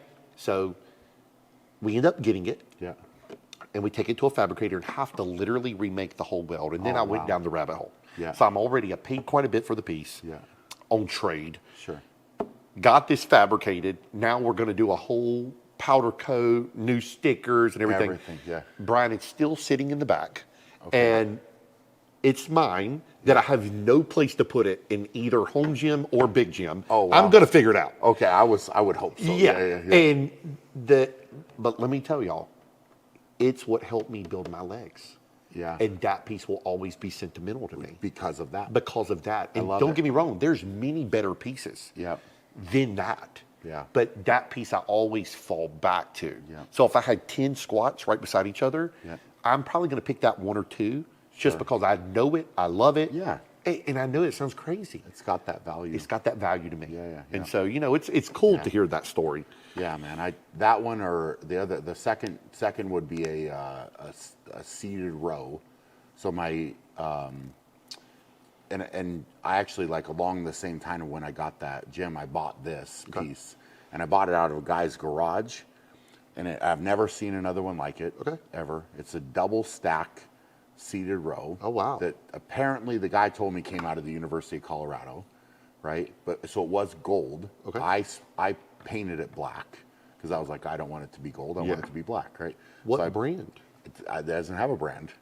Wow. Right? And It might have been custom built. it may have been. I don't know, but it's got two heavyweight stacks, so two 250s. Wow. But it's only a single pulley. Okay. So it's true weight. Heavy. Very heavy. So that's called a 1-to-1 pulley. Yeah. I'd have to see it to clarify. Yeah. What he's telling you, 500-pound weight stack, it's got to be super heavy. Very heavy. Oh, yeah. If Can you do it, Brian? So I would get to the point where I could do it, and that's when I knew I was very ready, strong, very strong. So to give everybody an example, if you've ever done a cable crossover, tricep pushdown, and me and you could walk over to any of them right now and put the 150-pound, 200-pound, me and you could do 50 reps. Yeah. Pulp, pulp. Yeah. And then you go to a lat pull down. Yeah, different. And put 120 pounds. Yeah. And you go, and the damn thing don't budge. Yes. Now a Brian, different story. Yeah. But he still ain't gonna pull it like that crossover. No, not and the same. that's called a 1-to-1 pulley versus a different. Yes. And so that's a big deal. Yeah, so that piece, and it had a seat. The seat would also go back and forth. Okay. So, and it just was one of these things. So it was set up, when I got it, it was set up with just a handle on each stack, right? And so I actually redid the cables on it and put it where I could connect them both together. That's smart. So I could go together or go individual. Yeah, so yeah. I kind of cut that one. So I would say that piece, like I've kind of said that before, that's a one. And then I also, on it, I brought it to my parents' garage. So it was there, and I dropped an axle.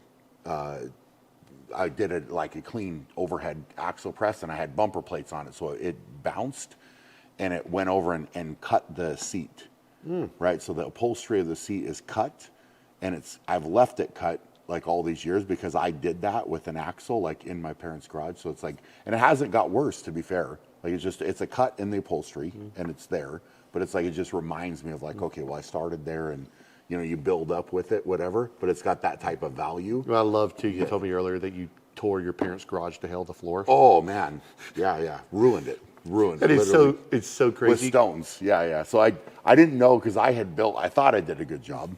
So I built plywood, rubber, stacked them. I think I had 6 layers of that, right, like on their floor, and then the stone boxes and whatever. But I would do a lot of literally when I was training, I would do stones every single week. Yeah. That was the one event, like with strongman, that I was like, well, I'm going to get so good at that event. Sure. Like I'm going to train that every week, but I would drop them down. And then eventually you started seeing this kind of poof of like, I guess it would be concrete dust coming out. And I was like, man, that's strange. Like, is it really that dusty under there? And so then I went to move. I didn't know really 100% of the problem until I moved. Finally got out of my parents' garage and went to at that point I moved into it was a grocery store, their storeroom that had gone out of business. And the guy, there was an Anytime Fitness beside that. And he was like, hey, you could store some stuff in this empty storeroom, right? And we'll just turn our head the other way and you can have that space, which was a lot better, big upgrade for me at that point. But I went to move everything out, and then I was like, oh, wow. You ruined it. The floor is shot. Like, it's really, my dad. Were they pissed? Oh, honestly, like, I have to give it to him. I thought my dad would be pretty upset. But honestly, like, for a lot of years, like, so what we did is we just went and got some concrete mix at that point and just filled it in. Sure. And so it was kind of a blemish that you would look at, but they could still drive and park at that point. But I think in all fairness, I think my parents are kind of like, hey, Brian did this to the floor. So they almost kind of were able to tell the story of the damage, but it was not, I still don't think my dad for sure was like, okay, whatever. Like, but they I took over their garage, right? Like for at least a couple years, and then their whole backyard too, right? So My like God. I had a keg toss set up back there. I literally put a full metal 10 by 10 power stairs set up that was all metal. I had basically like a boom truck come in, lift it over their fence, put it in the backyard so I could train with it. I don't know how they put up with me. Is dude. it And then- true, Brian, yeah. that I'm assuming you had to like makeshift those lifts and build them? Oh yeah. Okay. Yeah, So yeah. all that's true. Everything I've Yeah. read about things like this. Oh yeah. Because how do you train for something like that if you don't make it? No. So what I did for the power stairs, Sure. is I was training the owner of a steel company. They built they them. would do a big steel buildings and big huge commercial projects, and I went to his home and trained him. That's what I was doing then was Yeah. I would do personal training, Just like me. basically to make to open the doors, and he was like, what are you getting into? And I would tell him this crazy stuff, and I'm like, oh, I got to do this, this crazy strongman event, and he's like, well, I could build that for you, like I could build it. And I bet you're all ears. Yeah. You're geeking out. And then he was such a nice guy because it was like, he's like, oh, you'll work it off, right? Like you'll train. There's no way that I was going to be able, like I was so in debt of like, just to do that one set of stairs would have been ridiculous. Oh, 100%. Right? Yeah. And I he's can't like, believe, I can only imagine in 2025. yeah. Oh But- God, now it would be I know. absurd, but like, Brian, he was yeah. investing in you. Big time. Yeah, Big time. that's yeah, what it yeah. was. I mean, he ended up actually marrying Carrie and I. So it was like That's like cool. family, and I'm still super close with his 'Cause son took over the you'll company. never forget and- what he did. Oh, amazing. Yeah. Yeah. So it's like one of those things where you have these, these connections and that, but yeah, for strongman for sure. A lot of that stuff had to be fabricated. I mean, my original stuff, a guy when I was training at that World Gym, a guy welded my first strongman stuff welded in his garage out of scrap metal, right? Like the farmer's walks, I actually still have them in storage, but there were like a 6-inch tube, just steel tube. Steel tube. And he welded one end on, and I remember we packed it with dirt to make it heavier. Oh my God. And then welded it with the dirt. That's cheap enough. Yeah.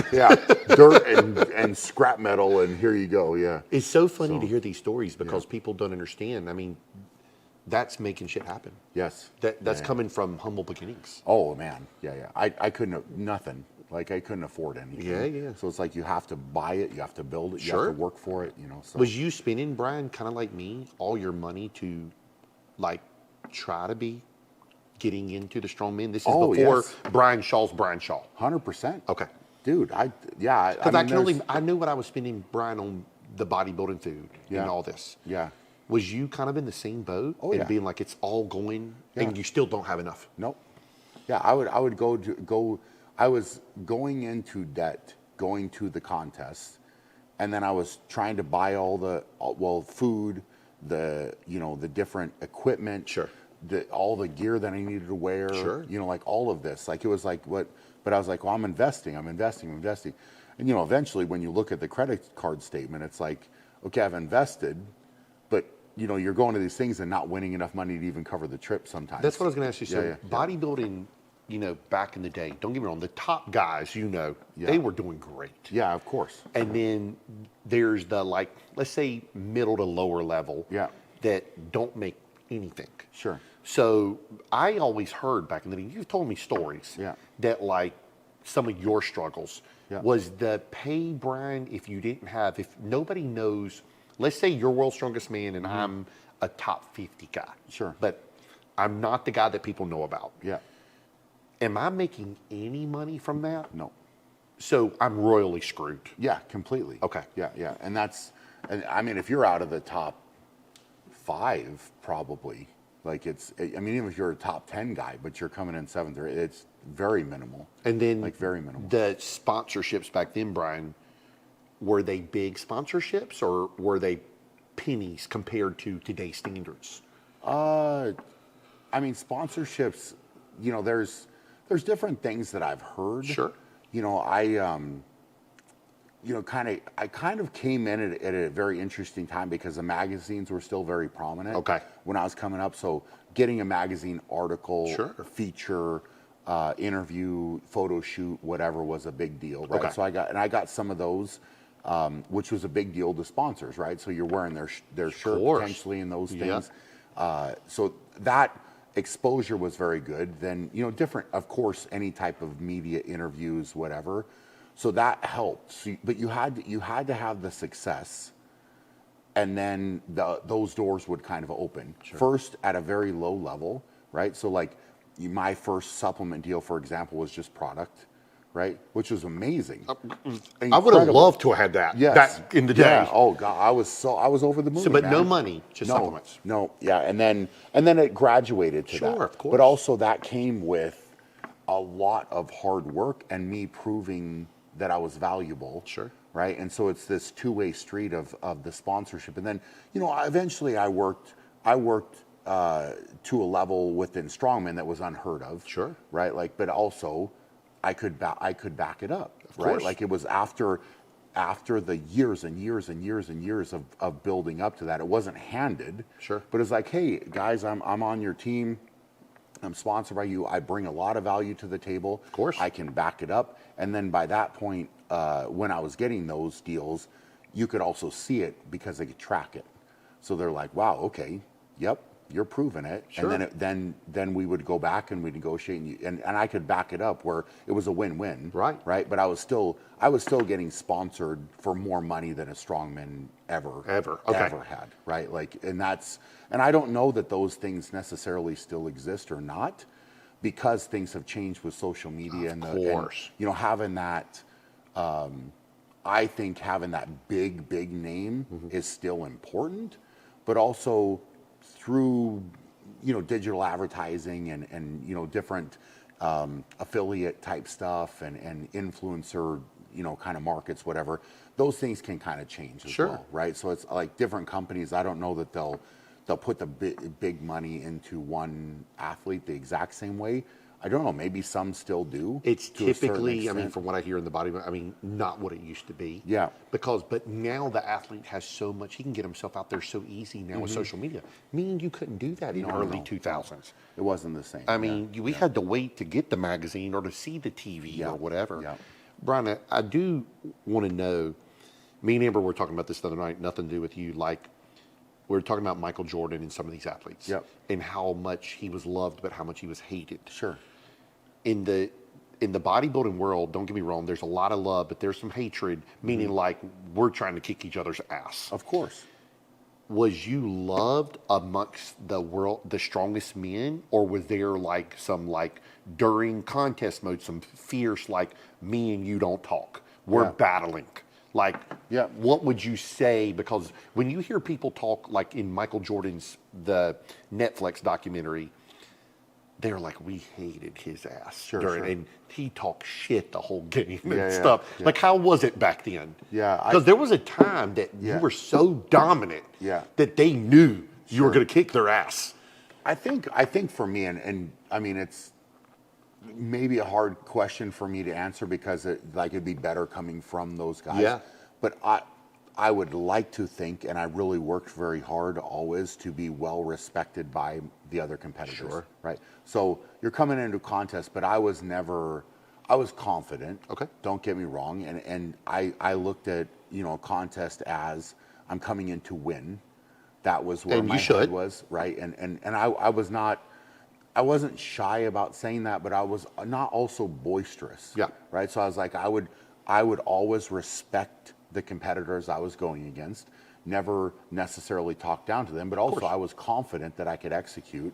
And I felt like going into a contest, if I had prepared well, I was kind of my biggest enemy, right? So like nobody else, if I could do what I was capable of, there was no way that I wasn't going to win. Okay. And I felt that way, Sure. right? Like, but also that confidence was built through hard training course. and a lot of work and a lot of sacrifice. And I didn't miss a meal, and I slept, and I did my recovery work, and I did my training. I did everything, right? So like when I came in, I could be confident in that.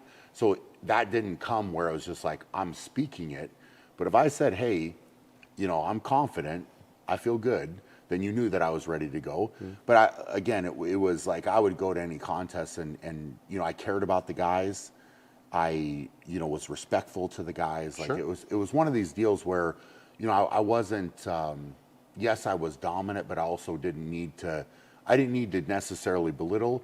But of course, man. Like at a contest, there were certain guys you don't talk to. I was going to ask, was heck there of a that lot. guy? Yeah. Because I know how nice of a guy you are. You're Yeah. genuine, all these things. So I figured that was going to be your answer. Yeah. But was there a guy there that did talk the shit that you just didn't like? Of course. Okay. Yeah, of course. There was those guys that were loud or acted a certain way Sure. or felt like they should get special treatment. They were arrogant. That stuff of course happened, right? And then there was just the fierce rivalry, right?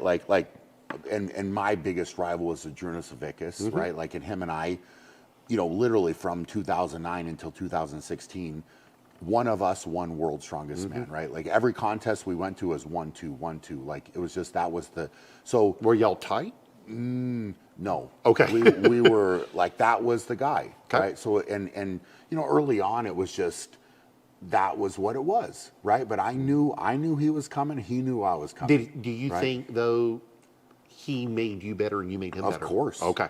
100%. Okay. Like if I think that both of us, right? Like if I don't exist, he who knows how Jay many Cutler, titles. Phil Heath. Yeah. Kai man. Green, Phil Heath. Yes. I loved Yeah. because Jay brought Phil kind of in the scene. Sure. Yep.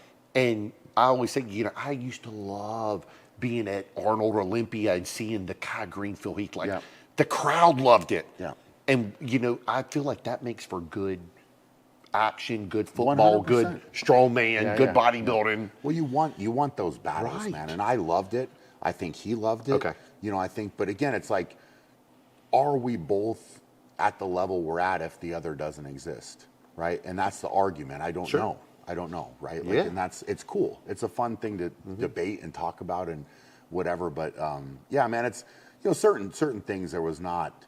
The landscape, if you will, as far as like the competitors and stuff, by and large, most of the guys, and the reason most of the guys, I should say, got along, were respectful, because if we're in the same room at the same contest at the top level and you're one of the top 10 guys, all of us know what everybody had to do to get there. Of course. Right? Like everybody respects the hard work and Yeah. the level. Mutual And- respect. And that's so it's, I think, underlying, aside from all of that, it's a mutual respect that was earned, right? So it's like, course. well, I know what I went through, man. Like, and you're sitting beside me and you're competing, and now I want to see you put it on display, and I want you to be your best, and now I want to try to beat you at your best. Of course. Right? So it's kind of that. I think would be very similar to bodybuilding, where it's like, Of course. hey, man.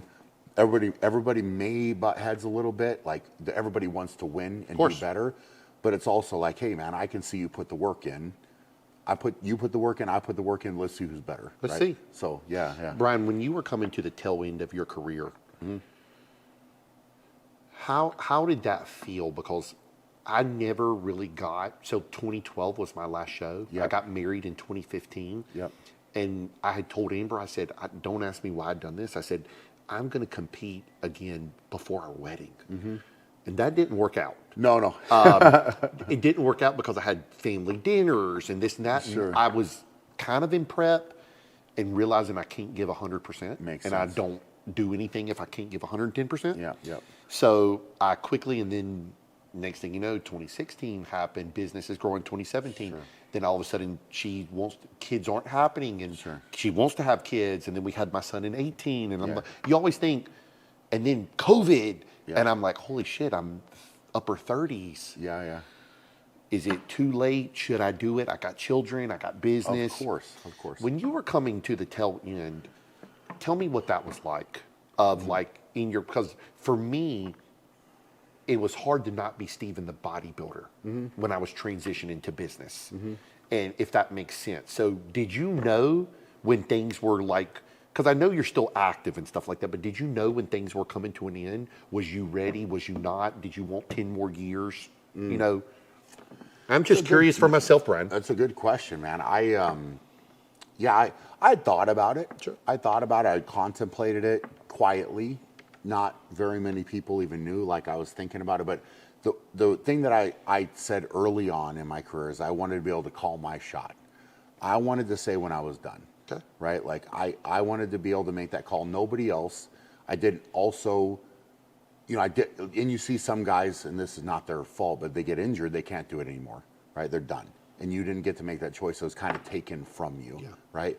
And then you see other competitors in the sport that will hold on way past their prime, and they're not the same. Yeah. They're just not the same. And it's like, well, they're holding on to something that's not necessarily there, but some of them take it to the point where they don't get invited anymore. Oh. So it's like if they were at this level and then all of a sudden they drop down here, now they're like, well, you're not invited. Well, let's say anymore. for football, basketball, they're doing it for financials. Totally. And Yeah. they're almost you're embarrassed to see them play. Yeah, You're it's like, not- God, that's it's- not him. Yeah, and I don't want to be that guy. Right. Right. Like I Financials wasn't- aside. Yes, I didn't want to go out like that. So, for me, it was like I had thought about it. I prayed about it. I talked to Carrie about it. So it was a lot went into it, right? And finally, I was like, okay, I'm making my call. I'm done, right? But I think for me, I had set up because of what I brought up earlier, where I was like, hey, Carrie making that comment to me, I had started to build the infrastructure of everything else going Sure. on. And so that certainly had taken time away, and it made it much harder to compete, right? Like it was to be at that level. And then of course you add in the kids, and you add in, family time and all the business responsibility, and then all the media stuff that I'm doing. And there's a lot there, right? So it's like, I don't know how you did it. I don't know either. Looking back, I don't because know. Yeah. what you just said, it's like me running a business, trying to be dad. Yeah. Just so everybody knows on this podcast, these guys, Brian went with me for 30, 40 minutes to my son's 7-year-old football game. Yeah. Then we went to get some food. Of course. Yeah. That was an obligation, and Brian's a family guy. I didn't even tell him, and he was like, bro, you'll be at that football game. Oh yeah. We're And- going. Yeah. But you get it. Yes. And sometimes I look back, Brian, and I'm like, how in the hell have I done this? Yeah. What did I do? So looking back I just know the amount of meals that you got to eat to put the calories, crazy. and the training and the media and the this and Yeah. I don't know how you did it. Yeah, it's the the best way. And I was working with Joe Ken a little bit on the prep and the training, and he was like, look, he's like, and he would say the same thing with different NFL guys that he'd worked with. He's like, the best way to say it is you have grown man problems, right? Good point. And these are things that I didn't have to think about in 2011 when I won my first title. Tunnel vision. It was just like eat, sleep, train. That's it, right? Like I don't have much else going on. Maybe a little bit of other stuff, but not anything that's really going to distract me from training. No kids. Right? Nothing. And, Yeah. and at that, I hate to say this, but when we're coming up, Yeah. we don't need a lot of money. No. Yeah. No, it's not. It's honestly a Yeah. simple life. Yeah. So it just changed, but I think that because of all those things, I had contemplated it quite a bit. Sure. I was comfortable. I was ready. I think from a competitive standpoint, are you ever 100% ready? But I just knew. I knew. I felt it, and I was like, hey, I'm calling my shot. This is my shot, right? So it's. But again, I've had so many other things. Sure. And the crazy part is I finished competing, and it's like I'm busier now than I was even when I was competing, because there's opportunity, but you're still grinding, you're still hustling, you're still working. So it's not like, and I think that what would be hard is, right, if I had not built that infrastructure. I was going to say that. Yeah, then it would have been, well, now we pulled the plug on competing. You'd have been irrelevant. And Fast. Then where do you go? Because everywhere I'm with you, Yeah. whether it's Olympia or anywhere, even my son's football game, Yeah. so many people. I mean, me and you are sitting there talking for 2 minutes Yeah. after Olympia, and I remember 2 people come to grab you for photos. The guy tapped me to get a photo with me, and I'm like, me and you never reconnected. No. And Yeah. I'm like, so then I look back over there, and Brian's got 10 people waiting Yeah, to take yeah. photo, and you're still that sought after, Yeah. which is amazing, because I can only imagine a guy like you, top of the world, walking into Olympia and nobody even pays attention anymore. Yeah, That yeah. would be gut wrenching.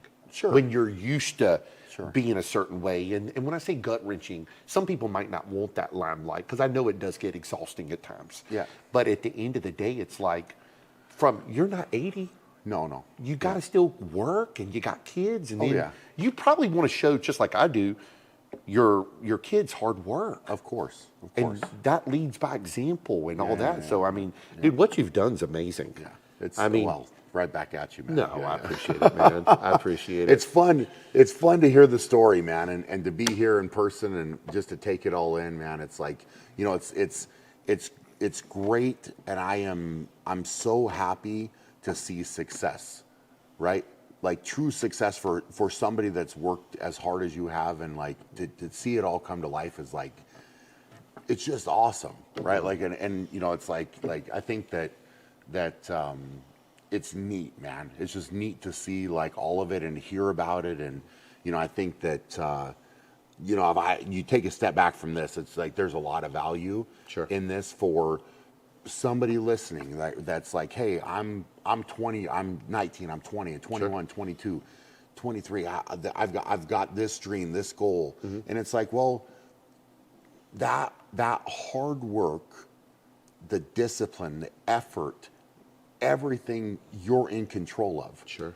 You are in control of that, and you can make it. Even if it doesn't seem like the path is clear, it doesn't seem like you know where to go. Sure. You don't have all the answers. You can figure it out, right? Like, and I think that's something that's it's neat to think about that. Like in kids and different people, like you said, you get to almost come full circle in a way. 100%. Right? To talk to yourself when you're that age, and it's like, all right, well, if I would have known all of this, right, I would be able to have a little bit different direction here. Oh my gosh. But you can provide that wisdom, which is neat, which is so cool to, you know, to be able to do that, to be in this position. Sure. Like it's neat, man. And again, like even for you, and I guess I should probably ask you this, but I'm assuming that you still feel like this is just there's more to go, right? Oh, like there's man. a lot of road in front to run, right? I'll be honest with you. I wish I would have known Brian 20 years ago if somebody would have just told me, because I know now, and I've heard it from more successful people, because I don't think you really know, that the path to the top is a lonely, dark road. Oh, yeah. A lot of people leave your side. They can't take your success. Sure. The first thing they do when you hit a failure is talk shit. Oh, yeah. And it's sad. It's the people you grew up with. It can be family. It can be all these things. Yeah. And because I think when you're 23, 25, there is people preying on your failure because they can't take their failure. Of course. And their own insecurities and their own thing. And so I always tell anybody listening, you know, to me or you, is the number one thing that you can do is keep that belief within yourself. Though, and I'm sure you're identical to me. When everyone doubted me or still doubts me, the number one thing that you don't want to do to a guy like me is say it can't be done. Yeah. Or, because so true. So many people will ask me sometimes, like, Steven, how did that guy call you that you just built the gym for or whatever? And it's like a big name. Yeah. And I'm like, well, a couple people referred me to them because they've heard about me the past 20 years. Yes. It didn't happen overnight. No. They could have called anyone. Yeah. Half these people could get equipment for free if they done this or this or this, you know, the world that we're living in with the power, whatever. Yeah. But yet they didn't want it necessarily for free. They call a guy like me for strategic planning, to know what to do and to still get a fair deal. But I think most people, and you know this, Brian, they're halfway there, they're three-quarter there. They're now almost at the finish line, and they hit a roadblock. Yeah. And they can't take that. Sure. They can't take that roadblock, and then they backpedal. Yeah. They get to right there where even I hit a roadblock, I still feel every day in business that something is going to go wrong today. But I always tell people, if I can succeed more than I fail, I'm still ahead. Yeah. And I love it. I believe so deep in myself. And then let's just say you called me tomorrow, 5 years from now, 10 years, and you're, let's say one of the businesses let's say supplements, whatever it is, your social media is not killing it, whatever, and you're in a depression state. Yeah. I'm gonna say, Brian, do you remember when we had nothing? Yes. And I'm gonna give you that pep talk for 30 minutes Sure. of, bro, you gotta get back on your horse. Let's go back to the old school. I still do some of the simple, stupid stuff. You know what I made myself do after literally 18 years that I stopped doing for several years? I made myself do some Craigslist ads again. Interesting. And you know why? I just said, I'm going to go back to the basics a Yeah. little bit. Yeah. And I'd done it for fun. I'd done it just to see if, because I kind of thought it was irrelevant. And damn if I didn't get a few calls. That's awesome. And I just advertised that it's new and used gym equipment and then put my website at the bottom. I didn't even put Super Fitness at the top. Yeah, yeah. Because so many people now, when they think you're at the top and some people say, you're the biggest. Sure. You're the this. And Brian, Yeah. there's nothing online that states who is the biggest. Maybe I'm the biggest under one roof, new and used. Sure. Maybe I got more equipment than anyone new and used. Yeah. I don't know. Yeah. I always tell people I'm probably one of the biggest. Yes. I don't know who's the strongest in the world right now. People will argue that. Sure. But I always think that, like, hey, at the end of the day, there is something I can always be better. I Yeah. can always be necessarily bigger. And then sometimes bigger is not better. Sure. Because I still want what we were talking about earlier. I want that happy medium of still be dad, Yeah, still yeah. be husband. Yeah, yeah. I don't need all the money in the world. I'm Sure. a simple person. We were talking, my wife sometimes would rather eat a Big Mac Yeah, than yeah. the 5-star steak. Sure. We're simple people. Yeah, yeah. But at the end of the day, I think the number one thing a person does, and if anybody's listening to this, that where they go wrong is they lose the belief within themselves, and then they hit the roadblock and they quit the business, they shut down the business. The number one thing a person does, I've seen so many people start a podcast, myself including. I called you, I know we talked about this a year and a half ago probably, Yeah. when my YouTube was getting views. Yeah. And you were like, Stephen, it takes a while. Yeah. And you said something like that to me. It was in casual conversation. Yeah. And I said, no, I said, I believe that. But I'm not, I would say, I'm not a celebrity. Yeah. Well, damn, a year and 3/4 in, I saw my shit skyrocket Yeah. out of the blue. Yeah. And so that was me continuing to believe in being consistent. Of course. Yeah, And yeah, yeah. consistency and hard work will beat talent 99% of the time when talent don't work hard. Love it. Love it. I don't know. I don't know that we could end that any better. Yeah, that great quote. I love that quote. I really appreciate the time, man. Bro, Seriously. look, it's an honor to have Yeah. you in the building. Yeah, yeah. I love you like a brother. Yes. But I just love what you're about. I love your wife. My wife loves your wife. And so you're a good person, man. You're a good dad. I love what you've done for the industry. And so I appreciate everything. Love it. Love it. Well, give Stephen some love in the comments, guys, and you know where to go if you need gym equipment. This man right here. So we'll leave a